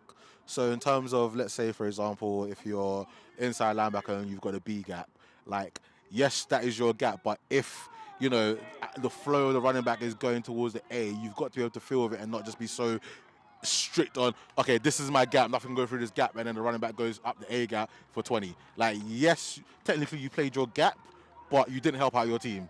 So, I think, you know, I'm not going to say that this is Olympians adjusting. I think they're just not executing a lot better. And they're going to need this for next week against the Mavs. Yeah, I think that game against the Mavericks is definitely going to be very interesting. They're definitely going to need to, I think, if they bring what they brought in the first half to that game against the Mavs, then they may as well just pack it in. If Olympians aren't at their best against the Mavs, they're going to get beaten by a lot. One of the things I did want to talk about halftime, but we didn't really necessarily have our halftime little discussion. I personally think that Mavs are the favourite for the division as well as the South. I'm hearing a lot of the other critics believe that Rushmore will be the team that will come from the South. Now, you've seen Rushmore play twice. You know, I don't believe you've seen the Mavs play as of yet. I saw the Mavs play against the Blitz B. Okay. Yeah. Oh yes. Yep. I will jump in here. I think that I think that Rushmore, I won't believe in Rushmore until they're tested. Okay. Because I think that they've played the teams in their division so far competently. The only real slight threat that they've had was Wembley, and even then, I still think they're fairly comfortably better than Wembley, just on talent alone. Yep. I don't know if they're going to be pushed to actually work out any kinks that they may have, so that when it gets time to play against the better teams, you know, maybe they have to go against a team like the Olympians or something in the playoffs. I don't know if they're going to be able to have the firepower and the sort of have the ability to make the adjustments on the go, because they don't need to make any adjustments game to game. But they have put out a really good product so far. I've been really impressed with them going undefeated so far. So you're in my vein of thinking that if the Mavs will probably be the team that comes out of the South. I've got the Dallas Mavericks to win the NBA championship. I've got the East Kent Mavericks to win Division 1. As we see the snap, quarterback looking out to his left, finds number 5, and he's able to find a crease up the seam as he runs down and gets it to 2nd and 1. Looks like we have a lineman down for the Exiles. Like, I don't know how many more injuries the Exiles can have before, you know, we're at risk of this game. And I don't know if it's been abandoned or what the right terminology is, but before the game might be put to an end. Well, I think if I remember correctly, they only had one other offensive lineman practicing other than the 5 that you need to start. Well, you like I said, it looks like Kenner's now gone into play O-line, his original position. So that helps having a couple of D linemen who can play O-line. A very good O-line who's playing there begrudgingly. Yeah. Well, no. He wants to play D-line. He doesn't want to play line anymore. He thinks D-line's more fun, which I don't blame him. You do have a little bit more fun on the D-line than you do on the O-line. But the trenches is tough. Like, not enough credit is given to guys that play O and D-line. And so linebacker comes through on the blitz there and manages to speed up the quarterback, who's unable to find his backside target. A little bit of hand fighting on both sides. I don't know if there was a miscommunication where he thought that the throw was underthrown, so he came back to it, where if he had carried on his fade, you know, there was a chance that he might have been able to make a play on it. I think whenever some of those balls can sail a little bit higher than you expect to. I am surprised that we're not seeing that matchup tested a little bit more, or potentially maybe concept on this side where you have Julian running a hitch and you have the sort of receiver run a corner to try and get that corner to bite, or maybe in a hitch and have the corner wide open. Well, let's see what they employ here on 3rd and 1 as they try and get the first down yardage, but it looks like they won't be able to get it. Short by a yard. So I generally like this approach where you sort of throw the ball on 2nd and 1, try to get the extra yards, and then come back to just punch the ball on 3rd and 1. But not able to find the yardage, and it looks like they're bringing on the punt unit. Yeah, that was a very good tackle by Danny Wallace. Well, Steve's calling for a fake punt. I don't know at this stage of the game. It's something that you should really be going for. Also, you know, I don't know how much teams practice their fakes, you know, to achieve it successfully. I think more when it comes to playoff football, you know, where you pull out all the stops, then that's something that you do. But, you know, let's see what happens. And so number 95, Ricky Pierce, ready to punt the ball away. Gets more time, enough time, good snap. And it takes an interesting roll. And he's touched it! Number 80, he's letting the ball roll towards his end zone. He is tackled now down at about the 5-yard line. Do I call it? The snaps have been good so far. You know, I'm a give 53 the benefit of the doubt here. I believe the stats will be fine, and at the very worst, Olympians will get a punt off. Well, we did see them practicing some under center snaps previously. Maybe that comes into the picture in this situation here. And what did you think of that Olympians offense in that first drive? Obviously, they were able to get some points on the board and able to sort of grasp the game a little bit more firmly in the second half than they did in the first. What are you going to be looking out for on this drive? So for me, you just want to be doing the basics right in terms of you want to have all of the interior D linemen blocked. You don't want to, you know, allow any penetration. You want a good snap here, and you want to just take what the defense gives you. And again, not a great snap there. D line was into the backfield, but unfortunately, again, I don't know if fatigue, but the D lineman is a flag down in the backfield. So even though they got some positive yardage on that run, they may be moving back or they may be moving forward. So it sounds like a legal formation with too many players in the backfield. And those kinds of penalties on first down at your own 5-yard line, they have to kill you as a coach. As someone that has played on offense, it infuriates me when receivers don't line up correctly. It's not that hard, especially if it's standard formations like spread, trips. Like, if you're the X or the Z, you should know whether you're on or off the line. You should be, like, you're told to ask the refs to, you know, signal you to let you know whether you're on or off the line. Well, that's why I wonder. This is why when they go, sometimes you see teams go to these heavier formations on either the goal line, their goal line, or the opponent's goal line. Sometimes when you now got receiver standings, almost like a tight end. It's inexcusable. It's inexcusable. Like, you're too far into the season to be making such errors. So they'll come out this time in trips, and that looks like a full start. Yeah, it does. And the ball's been fumbled in the end zone, and it's been recovered. Oh my God! No way! And that's on the ref. And that's on the ref, because that should have blown dead. So that play should have been blown dead. It looked. I don't know if we can get a replay from Steve for the viewers at home. That play should have been blown dead. That should not have counted, because it looked to me that the tight end, in a sense, moved as the snap was happening, so it should have been a full start, yeah, or in a sense, illegal shit. I don't know. Basically, the play should have been blown dead, but that's lovely for the Exiles. But at the same time, the Olympians made the error. They could have got away with it, and they could have just had a play where they'd made a full start, and they could have, you know, then gone on to score a toucher. Who knows? But they still fumbled a bad snap again. In the previous play, the underhanded throw to 22 worked. That time, it just unfortunately didn't happen. And, you know, so we now go to 14-8 with a field goal to, a PAT to come. And the PAT looks good to me. Yeah, so and it is. We have a 14-9 game here. Woo! As we have a... technically it's a fumble recovered for a touchdown. Yeah. Whether the referee should have called the play dead or not doesn't matter. It's still a catastrophic mistake on the Olympian side. And the thing is, like, you know, if you were playing football, you'll be like, play to the whistle. I think the same kind of thing applies to American football. Like, if it's not blown dead, if there's not a flag, don't stop playing, like literally, and that's a good heads up play by the Exiles. They saw that the ball snapped, even though potentially shouldn't have been, and they took charge and took a great opportunity there. And now the energy has shifted very much now. I think if anything, maybe the Olympians needed this, because now this might you'd hope that it will kick them up and cause them to kind of, remember where they are. They're in a football game here, and they actually need to put some points on the board. Is this the Olympians playing, in a sense, and I'm doing air quotation marks, air quotation, is this Olympians playing down to their opposition? Because, like I said, with the number of starters and people missing for the Exiles, I expected the Olympians to be handling this game with no issue. I can say this, they ain't playing up to their opposition. Great kick there, lovely. It's still live.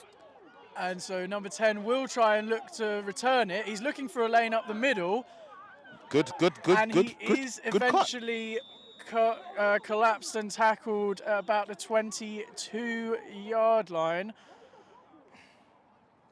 And so... Oh, this game is getting juicy. And I think this Exiles defense does deserve a bit of a shout, because I think we got on them a little bit about their tackling, but yes, they have had a lot of energy. I would say overall their coverage unit has been pretty good. Oh, yeah, definitely. There's been nothing really available deep. And talk to me about who are a couple of the key pieces that have really been making this defense work so far today? So, unfortunately, it doesn't look like number 22's Josh King is on the field. I don't know whether he's picked up an injury. At half-time, I did see him sitting down. It does, looking over to the Exile sideline, it does look like he's taking his pads and helmets off, which is a shame because he was doing a lot of good things for the Exiles. I'm quite surprised that we didn't get like a holding call there on number 3 or against number 3. But that screen game is working for the Olympians, but they just got to be careful that one bad throw or one slight misjudgment, that is a potential pick 6 waiting to happen. We saw obviously earlier in the game where the Exiles, they had the throw. It was ruled a forward pass, so it was touch and go. All it takes is one slight mistake, and a high percentage play suddenly has dire consequences. Yeah. And so let's see how this Olympians offense plans to move the ball forward here on 2nd and 5. Trips out to the right. Another slight adjustment. It looks like they've put number 35 Seb at outside linebacker, and again bad snap. So quarterback's rolling out, looking to find somebody. Stiff arms the oncoming nice rusher. Play by Freddie. Number 88, and brilliant downhill tackle from Daniel Rayburn again, just padding the stat sheet with tackles every game pretty much, but definitely in this game. Is that close to a first down? I believe it is a first down. If not, it is very close. But I just wondered if you could talk, as both teams are in the huddle, just talk to me about the kind of veteran presence that a player like Rayburn sort of sets on a defense. Rayburn is the leader of that defensive unit. He is, in a sense, normally you would have your middle linebacker be the play caller. Rayburn at safety is the player that, calls the plays, make sure the players are in the position. His knowledge of the playbook is fantastic. It's almost like having a coach on the field, which is a great thing to have, and that's something that you want to have on your team.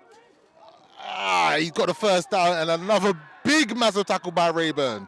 But unfortunately, the first down was achieved. And do you know, it's upsetting, sorry to say this, it's upsetting that your safety is coming down to make these plays. Like, the linebackers have to take a look at themselves and think, like, you know what, we've got to do better. These are stats and tackles that we should be making. Yeah, I agree, and it does feel as though the Exiles defense they're struggling to really contain the B gaps in particular. That's obviously the prime real estate in the run game, and it feels like they're struggling to control that area of the field. So right now, number 80 needs to be closest to the slot receiver and help out against the run. Because look, he's backpedaling. We have a block in the back, so that will move them back down the field there. So that's the situation there. You've got to play the percentages. As a safety, you've seen that they're throwing a lot of screens. You see that they're running the ball. Yeah, like, hold your back pedal. Yeah, wait a little bit before going. Yeah, see whether it's a run play or whether it's a screen play before dropping to your zone. Because on that, it was an obvious run play, and instead of breaking down to come down and help support the run, he was still backpedaling, and you can't have that.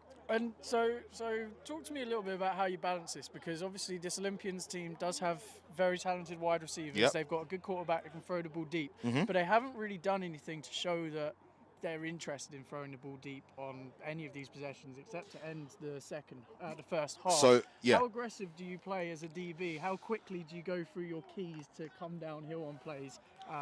I think with the scoreline as it is, as long as you can justify it to your coach, and because this is the thing, if you gamble and you come up and you get a pick here, your coach is gonna love you. Do you know what I mean? And it's one of the situations where sometimes you got to realize that, look, they're not really throwing deep. It's a lot of run game. Like, look, there we go. And so the quarterback keeps it this time, and he's Good tackle. met by a couple of Exiles. Led by, I and think, Tyrese there. So he's able to get back to the original line of scrimmage on the very close previous to you. play. So that will make it about 2nd and 11, but still a fair way to go to the chains. And this is where I'm like, not necessarily, well, yes, fatigue, but you've got number 3 Neville, who normally plays at tight end for the Exiles, who's now filling in and helping out at linebacker. Well, actually, is he at linebacker or is that safe? No, he's at linebacker, which, he's unfortunately doesn't look like he knows all the play calls, but he's here helping out and trying to, be in a position where he can make a play. We want to encourage that. It's good when players are willing to fill in a role for their team when they need it. And it's another fumbled snap, which means that he's great met in play the by Ricky. backfield by number 95, Ricky Pierce, coming in big there. And that will move him back, looking at about 3rd and 18. This Olympians team has really it's been a tale of two halves in the first few drives of the 3rd quarter. Now, again, are they missing, in a sense, some level of veteran leadership in terms of setting the players down? Because we saw them practice some snaps under the saddle. Is it time to make that change? Because unfortunately, the snaps have gone back to now instead of being too high, they're now too low. So, do you?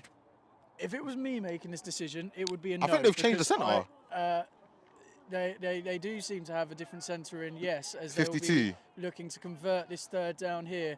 So the quarterback's dropping back, fakes the handoff, looks out to his right, going deep over the middle, and he finds number 88 down the field on that that sort of deep dig there, and he's able to move the chains with the 1st down. Yeah, like that was unfortunate by number 80 there. He got beat by half a step and just couldn't recover. That's a big play by the London Olympians. Olympians need to keep that momentum now. Stop with the mistakes. Clearly they've got a decision to make next week when it comes to who's going to start at centre. And Good so snap they there. do hand the ball off That's this a time to number great play, 22. And he's able to find space down the sideline, 1v1 with the safety, who once again makes Another that big tackle there. Great tackle by Rayburn. And so, a couple points from these last plays that I want to discuss. Firstly, I do want to say, I think going under centre, I probably would avoid it purely because we've seen the quarterback seems to have a bit of an injury issue and that mobility. Do you want him to have to take 7 steps just to get the ball in the gut of your... I would like to say that was it looked like potentially a lovely crack back block. Block there by Finley, playing right guard. Lovely block there to spring that run play. Yeah, massive play there. And I was initially going to say, I wonder if maybe they do pass the ball deep more, but they're finding their legs in the run game now as well. And it Looks like another timeout by Exiles head coach Junior Hayden. So normally, when teams get in the red zone, you're like, yeah, they'll punch it in. But with the way this Olympians offense has been moving, we can see a high snap, we can see a low snap, we can see a fumble, we can see a mistake, or we can see a bit of brilliance with an underhanded pass. Who knows? And they need to find some kind of consistency because, again, against the better teams, this could be a different game. If it was me, I would be looking to run a play-action bootleg to the left because I think we've seen that you've got to avoid number 95 on this Exiles defense because Ricky Pierce is a fast and strong playmaker, so you want to go away from him. I think we've seen the Exiles defense can be a little bit undisciplined and overcommit to the first thing they see. To be honest, I would be cheeky right here and I'd throw a running back screen. Yeah. Olympians haven't run one all game. They did run Or one they tried, earlier yeah, that tried. Tyrese took down, but Yeah. that was because the O-line couldn't get out Yeah. ahead. But now they've got a bit of confidence. under I them. would try and be cheeky and, in a sense, catch the Exiles defense slipping and do something that I not expected. Look, because It's they're on the definitely- 15, you expect them to run the ball again. It's definitely a play that you want to run when your O-line's got confidence. I think teams do it when they're in a bit of a spot and they need Yeah. to play, and if that O-line hasn't got that confidence to get downfield, then it doesn't often work out. But let's see how it comes off here. Yeah, let's get a better view. And so we've got trips out to the left, quarterback hands it off to There's number that crash. 33. That's that counter play again. And I will but it's say- balled up nicely by the Exiles. And I will say, I do think the referees are definitely letting him play. It looks like one of the O-linemen literally had his hands wrapped around the back of the D-lineman trying to run away from him, but they let it go.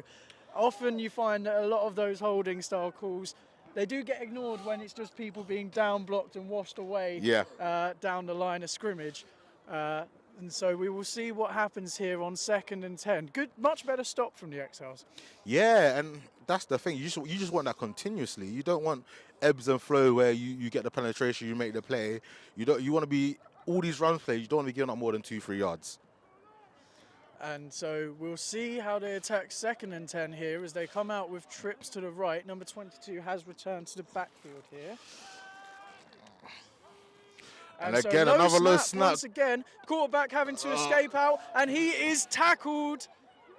And No, he's thrown he's underhand to number 22, Another- and he still is on his feet. He does eventually get tackled out of bounds. That's a lovely play. And, Lovely play by the QB. Good awareness there. And great catch by Chucky and a good big run afterwards. I must say, surprised so far. The referees have definitely let plays go on a little bit longer than you usually see. Well, Normally they're whistled down. When you've got a QB that can do that, why not? Good. You know, that's one of the advantages of having someone that's quite as athletic as Dami in the backfield. We'll see if the Olympians feel the same way if he gets popped when he's Well, held up yeah, by a leg later. But and hopefully we don't see that. That was a situation where 52 Ronan was there and, you know, should have done a bit better a job of doing the crocodile roll to get the player down. And so Another once again, the bad quarterback snap. has to make a big adjustment to take the snap. 22 is having to be ran down the line. He's brought down by Great. number 58. I- There's appeals on the sideline for a horse collar. No, but he was caught by the shoulder. Yeah. I would say great tackle, but it was more he reached out and grabbed the shirt. He needs to get in a situation where he can chop his feet and dive at the legs. It seems like a theme that we've been saying quite a bit. You know, and it's easier said than done. Like, I didn't always tackle perfectly when I was playing.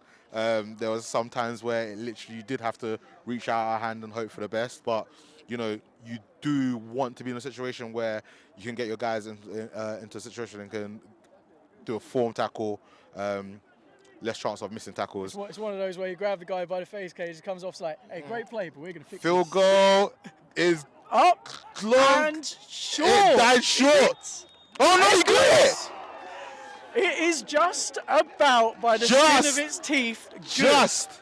And that will make it a 17-9 game. So an 8-point lead for the Olympians. And you very excited on the sideline to get that score. Well, as we mentioned, was it last season? Field goals were a bit of an issue that led them to them losing in the semi-final, end of the quarter. So we're now into the fourth quarter. And so we talked previously about the last matchup between these two teams, who, reminder, only faced off about 3 weeks ago. Olympians have had time off to think about how they'll play this matchup the second time. Exiles obviously played a game in Norwich between this. And so last time you talked about the Olympians, seemed to be all Olympians, and then the Exiles clawed back but couldn't quite finish it off. This time, the third quarter, I would say, has still been pretty much all Olympians, but the Exiles defense able to capitalise and make a good play to put some points on the board. And what do you expect from this final quarter? Do you know what? I have to give credit to the Exiles. Do you know what I mean? Like, it's a lot of new faces. You know, they've lost quite a few different coaches, but they're making a game of it. Like, they're not. It's very easy for them to like just give up and just let Olympians do whatever. But they're making a real go of it and they're fighting to the very end. So let's hope that goes on and continues. And let's see if Exiles can get another score and make things interesting even more. I think They just need a big play on offense. You know, we haven't seen them really have any consistency or be able to chain a few first downs together. But if they can get that 130-yard play, suddenly the game takes a very different picture. My money.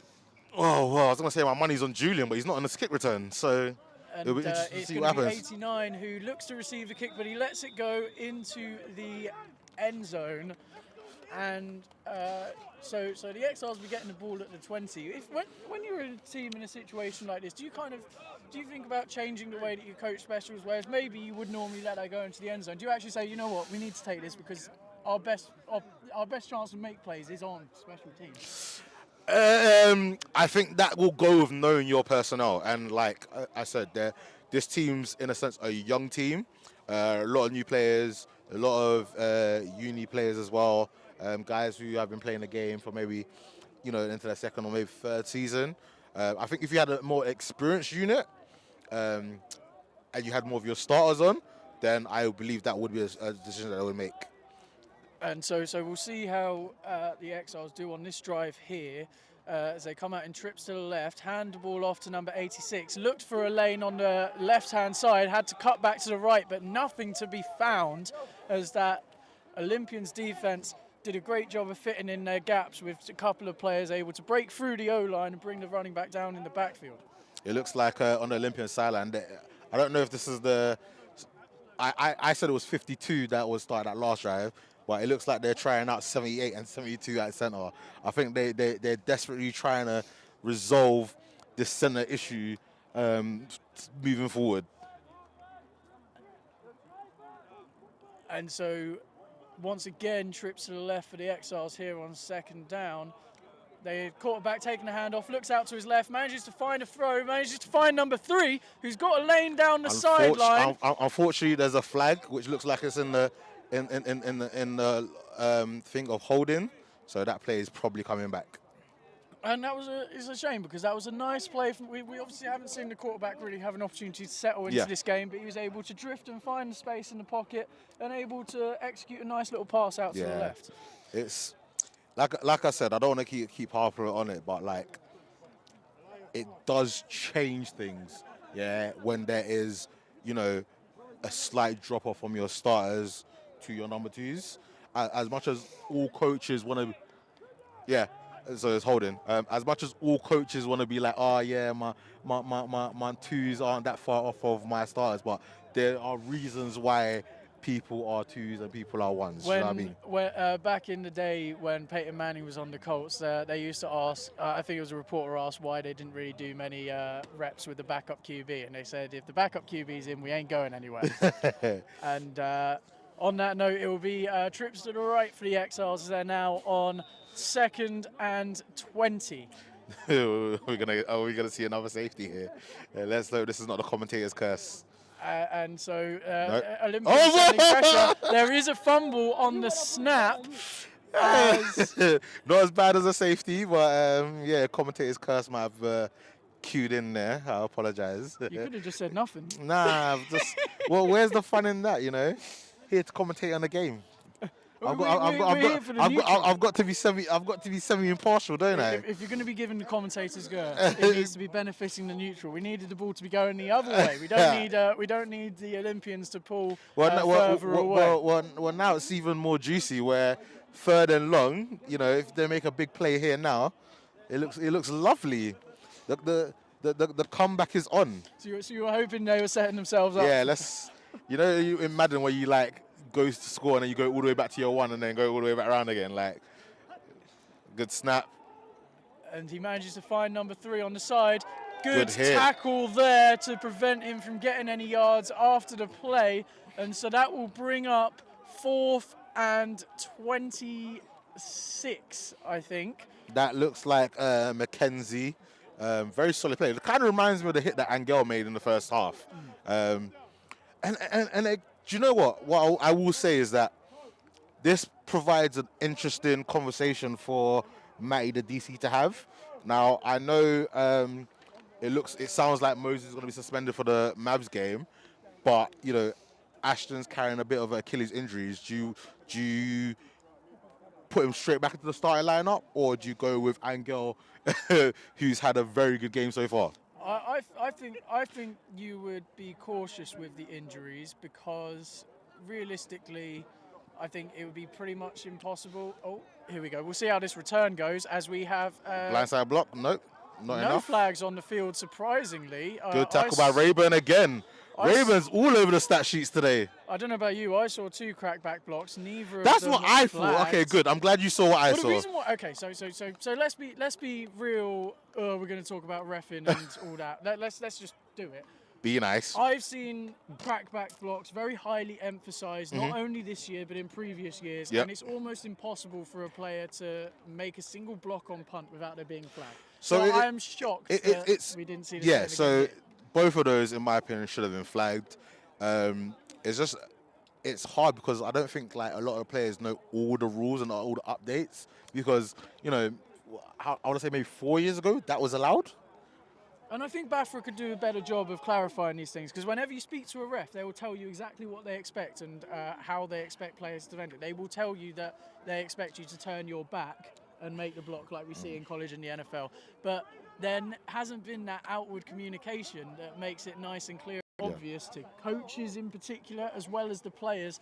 And I think nobody wants to talk about officiating or to be saying negative things about it, but sometimes I feel like some of those things, if you can clarify it, we'll work with you, you know, otherwise you're going to be working against us, you know. So let's see. So as a OC, it's late in the fourth quarter. Are you surprised that they came out throwing the ball there and then just hand it off to the running back? I don't think so, because when a backup QB's in, he always wants to throw the ball. He doesn't want to go in there and hand it off all the time. Yeah, but you not just want to get out of this game clean, no more injuries? I think it says how much. I think it says how much. Is that Rayburn again? It is indeed. Oh my days! I think it tells you the confidence that they have that their defense is not going to allow points. And also, the other thing that I think is underrated is that the easiest time to throw the ball in terms of your sets of downs is on first down. Yes, no, because definitely. That's when the defense is giving you the most space. I'm just more thinking that you have a big game next week. You know, you've got a center that's you know, not entirely making the best snaps consistently. You know, do you want to gamble or potentially either getting your backup QB injured, where you have your starting QB who's, you know, not necessarily at full fitness? You've got a massive game next week against the Mavs. Like, that's just my opinion. I would rather come out clean, hand the ball off, run out the clock, and let the game go. Well, that was a bit of a high snap there. Here as he rolls out to the right and he manages to find his target on the sideline, and he just about manages to get first. It looks like he might just be short based on where the sticks were. We will see how the officials mark it. And at 48 years old, Aaron showed good grace there, scrambling out of the pocket to find his tight end. We love to see that. And so it will be 4th and 1. Potentially they might be in field goal range. Well, it looks like they've brought back in their starting running back Chucky. Let's see if they also add in, because when they've gone into their offset eye, it's normally been 22 and 20 in the backfield together. So let's see if that's the formation that they're in. Well, yep, there's 20. There's 22. And so they will be going with the offset eye, this time to the left-hand side. Number 88 and number 3 blocking on the wing for them. Instead of fake. Exiles defense have all come down to the line of scrimmage. There's the run. And they hand it off to the left, and he's got it. Tackled. It looks like it looks like he did not get the forward progress. Really? The official was coming in to mark him down, and we will see where he is marked down. I personally didn't see him break the plane of the 30-yard line. I thought he got it, but it looks like will be Exiles' ball as they're able to turn them over at the 30-yard line. And so in the fourth quarter, 8-point game, the Exiles now have possession. It's time for someone to be a hero. It is time. They need a touchdown It is time. and a 2-point conversion to tie this game up. They're in a similar situation to where we were last week. Sorry, not last week, in their previous matchup where the game finished 21-13. Currently it's 17-9, and we will see if the Exiles can get their first offensive points of the game. Imagine the story, the first string quarterback against the London Olympians in the fourth quarter, takes them all the way down to level the game. It sounds too good to be true. Let's find out whether it is. It could happen. Let's see. And so they send number 3 in motion across the formation. Quarterback takes the snap that bobbles down to him. He looks to try and get the ball away. He cannot, and he is tackled in the backfield for a sack by a couple of Olympians. Bad snap there with the ball dribbling towards him. That's not the start you wanted. Again, it's good to see that Julian's back into the game because he is the Exiles' deep threat. If there's anyone that's going to take the top off the defense, it would be him. And so we will see what they try and run here. And I think definitely in a difficult situation. Worth noting as well, the wind is also blowing from right to left. So it's been a lot closer game than I think anybody expected. I think credit to the Exiles defense for today's game so far, and let's see what happens as the quarterback's looking out to his left, finds number 3, who is tackled straight away by number 8 for the Olympians, bringing up 3rd down. Number 3 a little bit slow to get up after that hit. That's shady for the London Olympians, and looks like we're gonna have like in a sense, an injury timeout here. And so it's a good opportunity to talk about what we were discussing there. So I think if you're the Exiles, you got to be pleased with the heart that your defense has shown. 100%. I think if you're the Olympians, you feel a little bit underwhelmed with your performance. Yeah, even if Olympians get the win, in my opinion, knowing in a sense the state of the two teams, in terms of one is almost in a full rebuild with new players, new coaches, new systems, and where another team is a lot of existing players, the same coaches for the last couple of seasons. There's not been a lot of turnover. They're a team that are pushing to get promoted in a sense. Like they are the favourites to make the playoffs. How deep the run will go, like I said, they're not the favourites. My favourites would be the Mavs, but any given Sunday, anything can happen. But I said when I commentated on the game against the Devils that if Olympians play like this against the Exiles, they would lose. And they won, but barely. And if they continue to play like this against better teams, they're not going to go very far. And I think the other interesting thing to note is that the Blitz B could be in the sort of running for place. Yes. They have not played. Neither of these teams have played the Blitz B yet. And it's picked up by the Olympians. Ball overthrown, and they are running down the sideline. If it does get returned for a touchdown, it will not count. So they will get the ball back at around just inside of midfield after the crackback block penalty is judged. And that's my storytelling, my fairy tale ending pretty much done. However, if Olympians come out and throw the ball, there's always an opportunity for Rayburn to get a pick 6. There's always an opportunity for a high snap that's recovered by the Exiles in good field position. So many things can still happen. The game is not over by a long shot yet. And so talking about so many things to happen, that doesn't just apply to this game, that applies to this division and future weeks as well. So we will remind you that next week is a big week for the SFC 1 East, as we have the London Olympians playing against the East Kent Mavericks here at home. And in Finsbury Park, we will be having the London Blitz B hosting the Exiles. So we get to see the first matchup between either of these teams and the Blitz B in what will be a very hotly contested battle for the second place spot in this division. I'm working next week, but I want to try my very best to get to that Blitz Exiles game after I finish work, just to see how that goes. Get to see eyes on the Blitz, because one of the things I was going to say about the Blitz B is that they have 2 very competent running backs at Blitz B. Off the top of my head, I can't remember the names, but I do remember their numbers. You've got number 22 and number 23.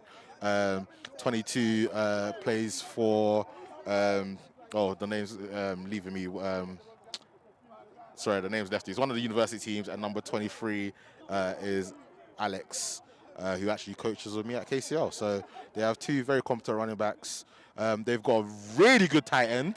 And the Exiles come in and make a sack on that play. And so... Timeout called? No timeout? How long have we got left? We're not in the 2-minute warning yet, but we... You want to conserve as much time as possible. Because if you get this ball back, there is a chance. The only thing that's annoying about the UK, the rules that we play, there is no overtime unless it's playoffs. because I would like to see overtime. It will make it a lot easier for working out tie breaks and stuff when there's a tie to throw in the mix. Yeah, I would like this to. I would love for this game to go to overtime. Well, I mean, that would be even longer for the offense not to turn up. So let's see what the Olympians can do here then, as they're in spread. Exiles defense showing a bit of pressure, and they do send 5. Quick throw out to number 88, who is tackled down, and it looks like it will be about 3rd and 8. So still throwing the ball, but making some nice high percentage completions. I wonder if that's... I'm trying to see which centre's in. I think it's 72, but that looked like a very good firm snap. Handled quite well by Aaron there. Just needs to make sure that they just find some consistency, like literally. It can be. And that's how you know we're in London. So sometimes the sights and smells can distract us and maybe wish we were elsewhere, who knows. So we see number 18, Daniel Rayburn, rotating down. Is he jamming the slot? Is he bringing pressure? He's putting some pressure on number 88. And the ball is thrown out. Number 1 didn't even know the ball was going his way. And that will bring up 4th down. So even though the Olympians have been very much the team on in top. Control, they don't really seem to be able to assert. They're not taking control of this game the way that a playoff team against a non-playoff team you think should do. But then that just goes to show, with hopefully Exiles retaining players, and maybe gaining some talent next year, maybe Exiles could be a potential playoff team next season. And I would love to see that.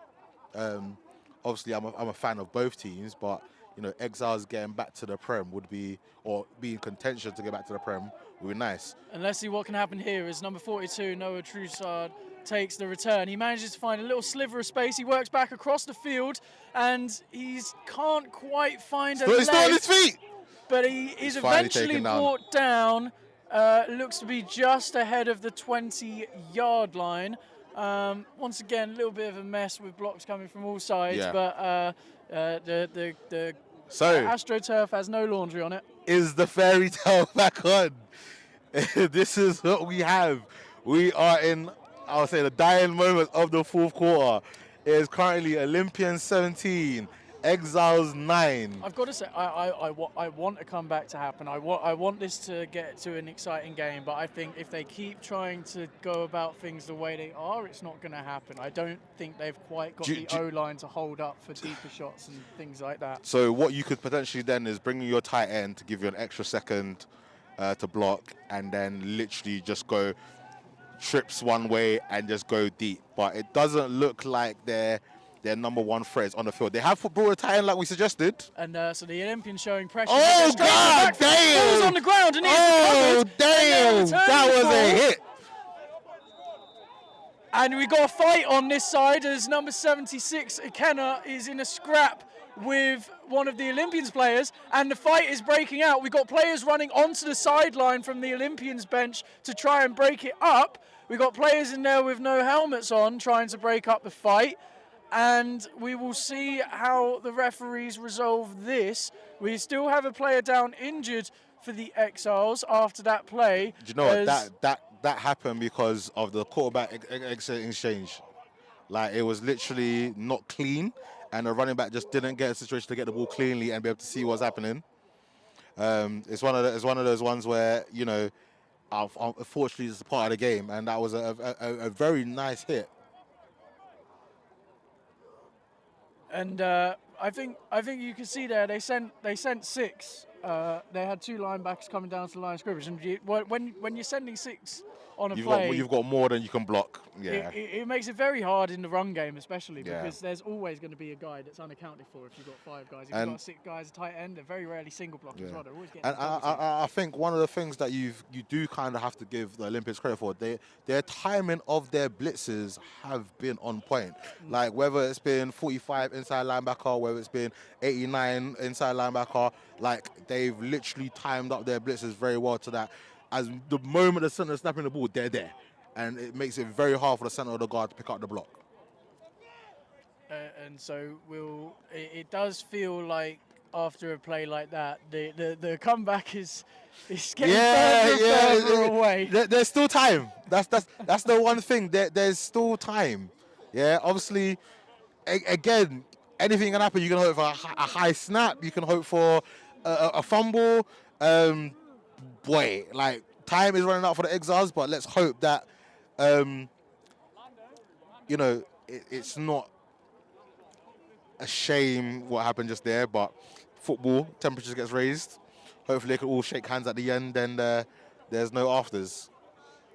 I don't find it a shame. I like that kind of fight. Like not fight as in like the literal fight. It's like you like to see people that on edge, especially like we've been talking about. Is it like what's going on? Like other teams, but you can see that there are individual players out there that all feel like they've got something to play for and they're willing to put it all on the line. You've on got any given play. Coach Junior on the field now having a discussion with the rest with Coach Murray about what's about to happen about that fracas there. You don't really want to see players ejected if it can be avoided, especially with such a massive game next week.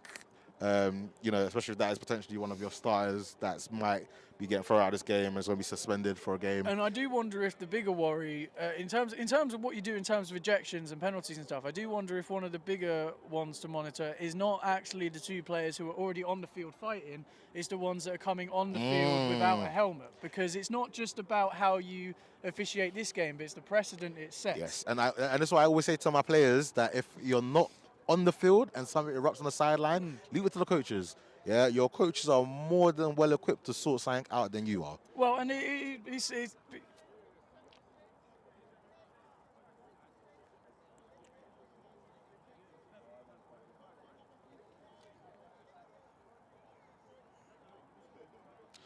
so 3 players ejected, 2 for the Olympians, number 66 and number 55 have been ejected.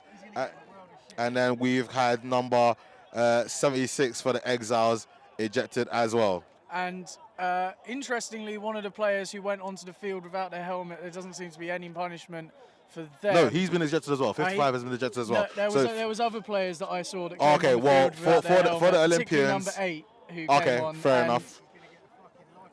And so I think that's interesting though, because now if you're coaching and one of your players comes on the field and he gets ejected for coming on the field without their helmet on, you can point to the stream and say, hang on a minute, your refs didn't do anything about that. Yeah, no, but they wanna get people off the field and let this game continue. Like it's not worth the hassle that we're now seeing on Olympian sideline, and it's one of them ones. Yeah, this is the ill discipline that is creeping through, which is in my opinion going to prevent this team from being successful.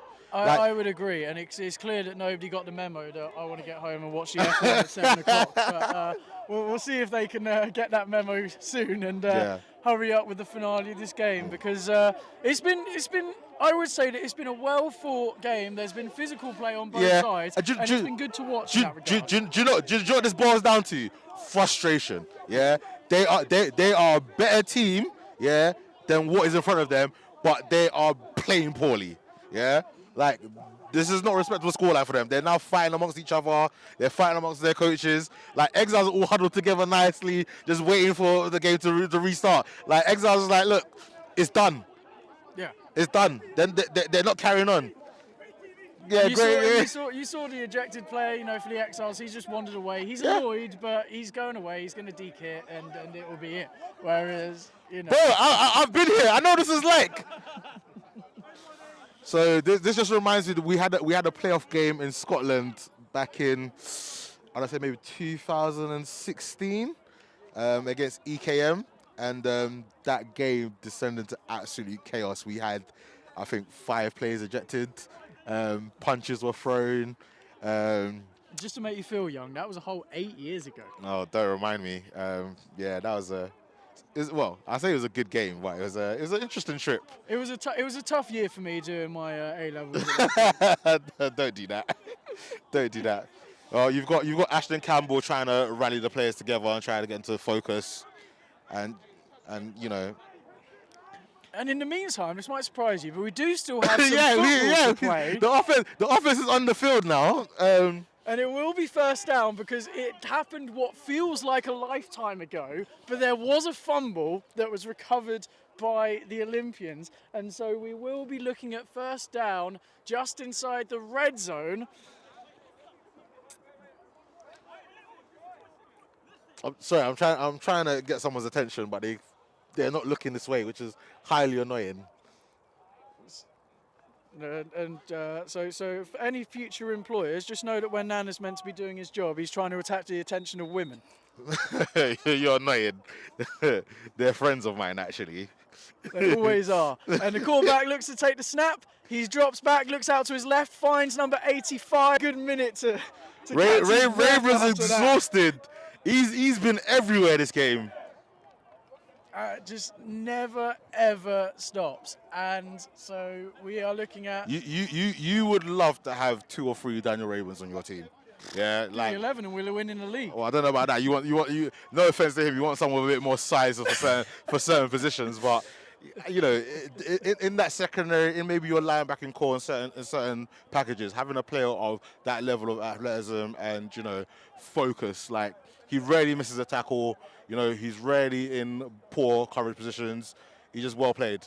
And so the quarterback this time looks out to his right, manages to connect on the pass. I think he got just about enough for a first down, but it looks like we're getting an injury timeout as one of the Olympians is holding their knee. That looks like a non-contact injury. Looks like he might have just stubbed himself on the toe. Hopefully, when you see injuries and players touch the knee, you really hope that's not the ACL, because that is never a fun injury. And I think we talked about it a little bit before the game. We're talking about the field. It's one of those AstroTurfs. It's very fast because the ground, the grass is very short. But that can always end up with a player with their, you know, they try and cut, but then their leg is turned, but they're unable to get their foot out the ground. And it looks like we might be having a bit of an extended period of time here. Hopefully, you know, the player will be able to get back on his feet and at least be, you know, escorted to the sideline as nothing. So worth noting, any sponsors that want to jump on our streams at any point, we have a lot of ad time to sell in the fourth quarters these days. Anybody that oh, he's praying. And so it's been. How are you doing, Steve? I'm all right, yeah. You've got Speaking about the ads or people that want to advertise, last month we had over 250,000 viewer minutes on YouTube. So yeah, we're getting the exposure. People are watching our stuff for a long time, which is good stuff. There you go. There was a big market for long, drawn-out fourth quarters with fights. And Yeah. Your injuries are the thing that we can really capitalise on. just know that every time there's an injury, that's an extra 2 minutes for us to display your brand instead of the team's logos during the injury break. Yeah, we are close to. We actually do have a sponsor coming up soon, which is cool. So that news will be released when it's ready.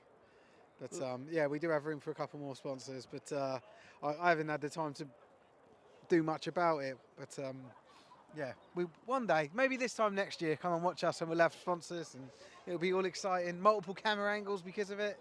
Imagine that. And in the meantime, we don't need any official deals. I am completely for sale. So if you just want to give me 15 quid to shout out your mate, I will very happily do so.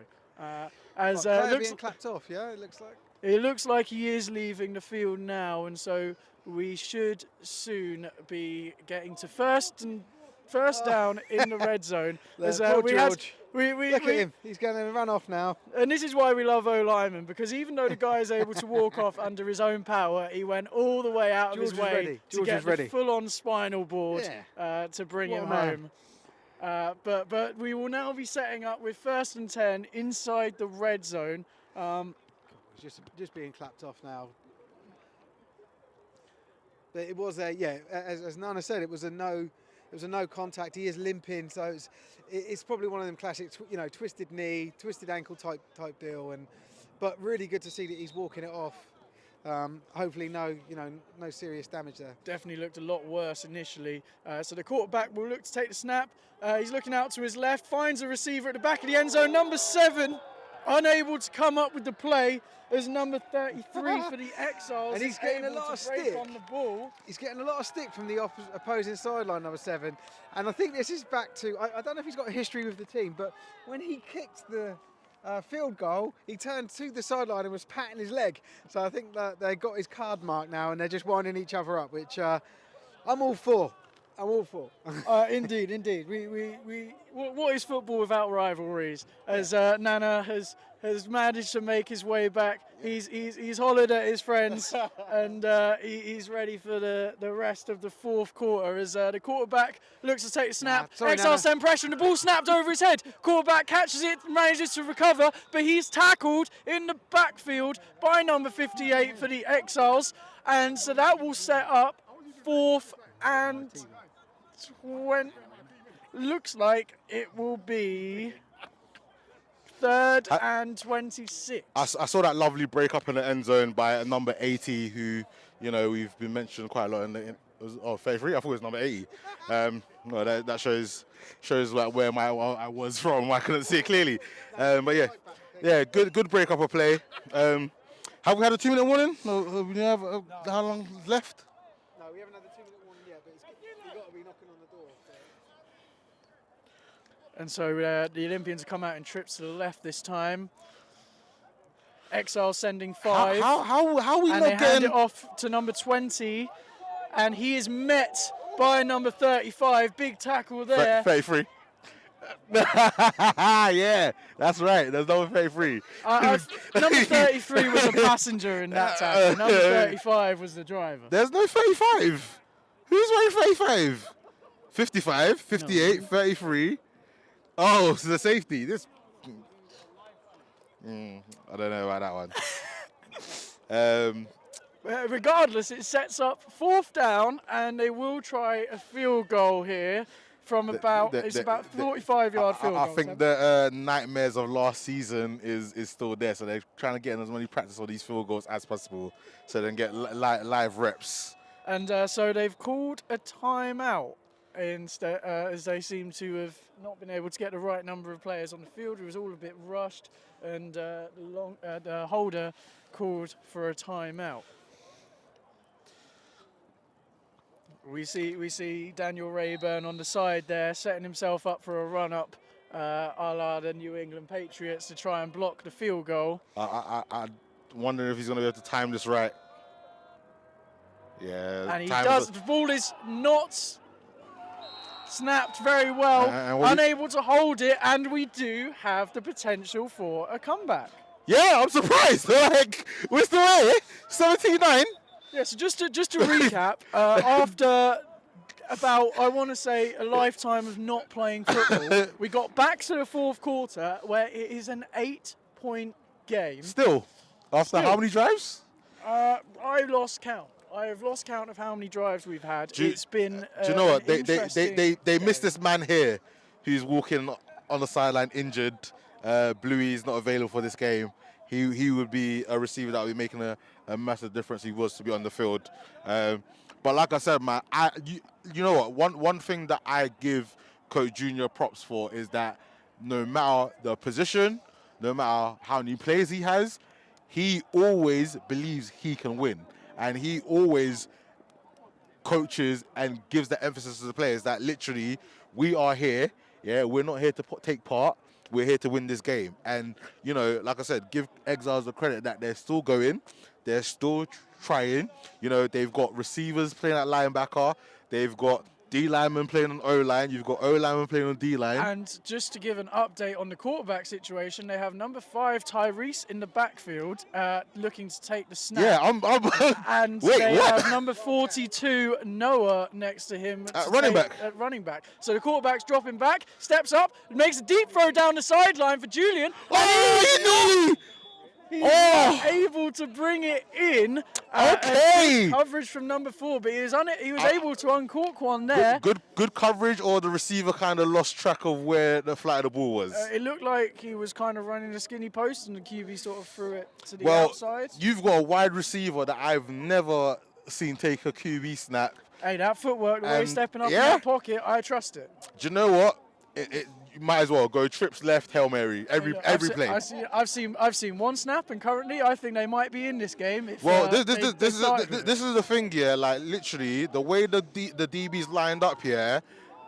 And so they managed to Look at find number that. 88, Nick Barnes, out there. He is tackled, but he manages to get 3 yards, and so he'll be 3rd and 7. And number 5, Tyrese, is looking very comfortable back there. So Exiles are down to, in a sense, their 4th string emergency quarterback, and they're still moving the ball. Like, that's impressive. Happened against Cambridge at the end of last season. Look up the tape. I wonder why you say that, because who was the quarterback that game? It was me for a quarter, no turnovers, over 50% completion, not bragging.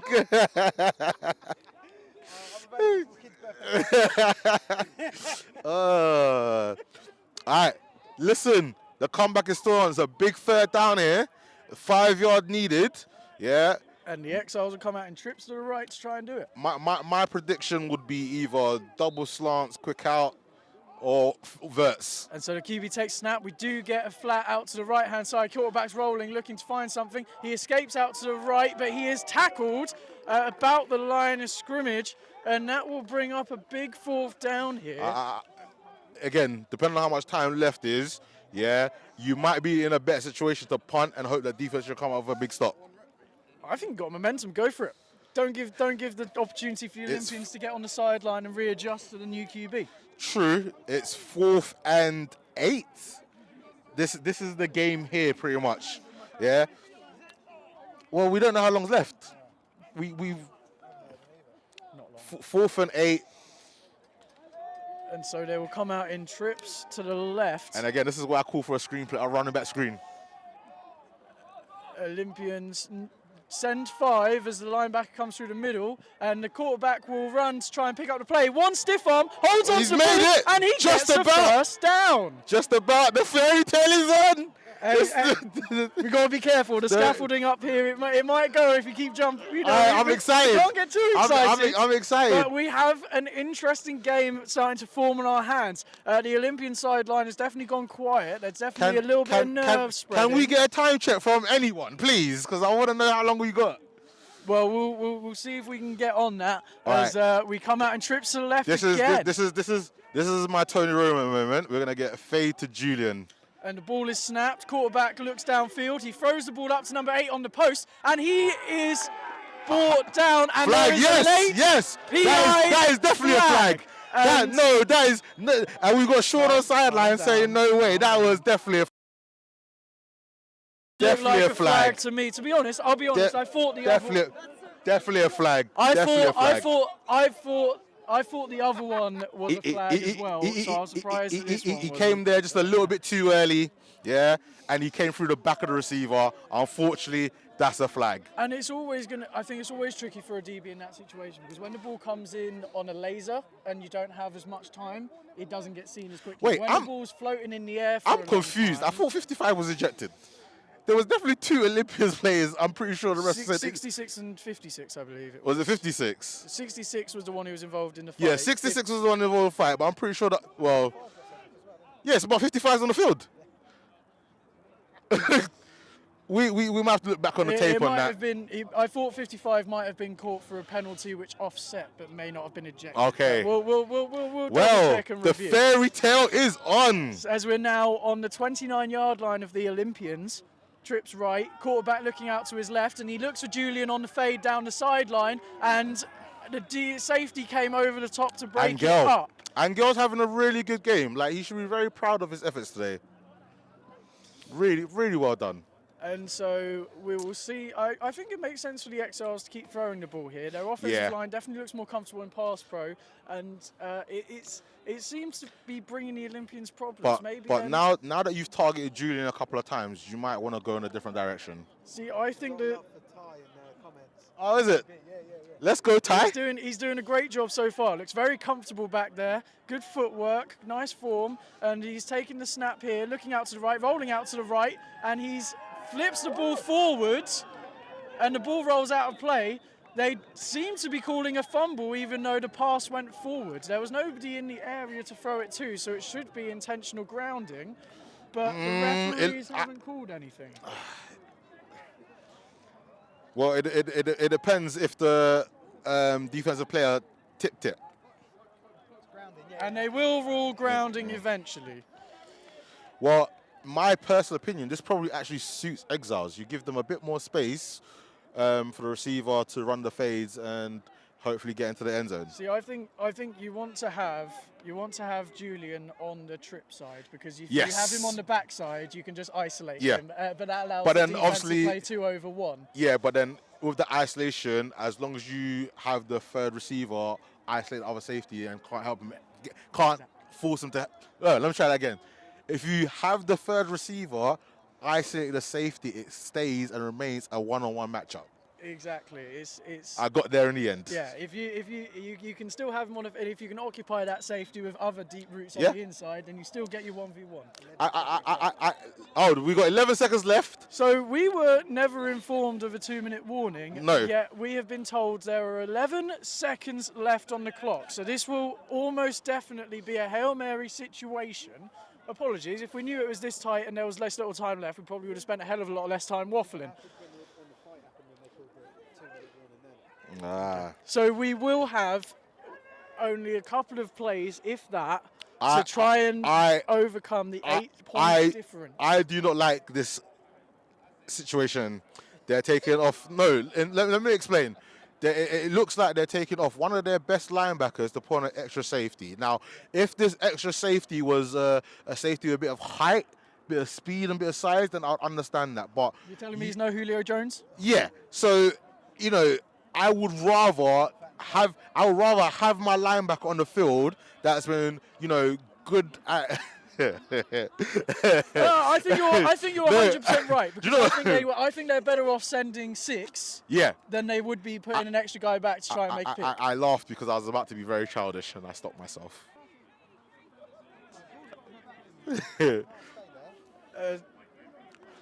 So the referees have not moved potentially the the game. back. Potentially this is the game. So Third and 20, 11 seconds to go. Wait, was the grounding not from the 38? It's on the spot of the foul, no? Oh, yeah, they haven't moved back. Yeah. I thought it was the spot of the foul, but they haven't. They've done it from where the ball was. Oh, look at so this they've gone empty into formation. Empty to try and pick up the yardage they need. Quarterback rolls out. He's stepping up in the pocket. He gets the ball deep. Bit of a wobbler in the air, and it is dropped. So there's still time for another play. And how will they? So it is going to be fourth down. They've got 43 yards to get to the end zone, and there are only 4 seconds left. Let's hope that's not the extent of his arm, because if it is, he's not going to get into the end zone, and we might need. That the wind is blowing against him. Yes. So this is the play of the game here, ladies and gentlemen, and a timeout will be called. Now, do you go, because you don't have, in a sense, your regular quarterback, and that may, be the extent of his arm. Do you now go the first play I do is I do a freeze play, because they have not gone on 2 once, and you want them to jump, get that extra 5 yards, try the Hail Mary. Yep. But then if you full start, you now go back 10, and that Hail Mary is even further back. So what I would likely do is I would go trips to the right, Hail Mary with that, have the backside receiver run a drag across the formation, have the running back check release. Well, remember they went empty, so there's no running back. Yeah, but I would put a running back in so he can help with protection for the Hail Mary.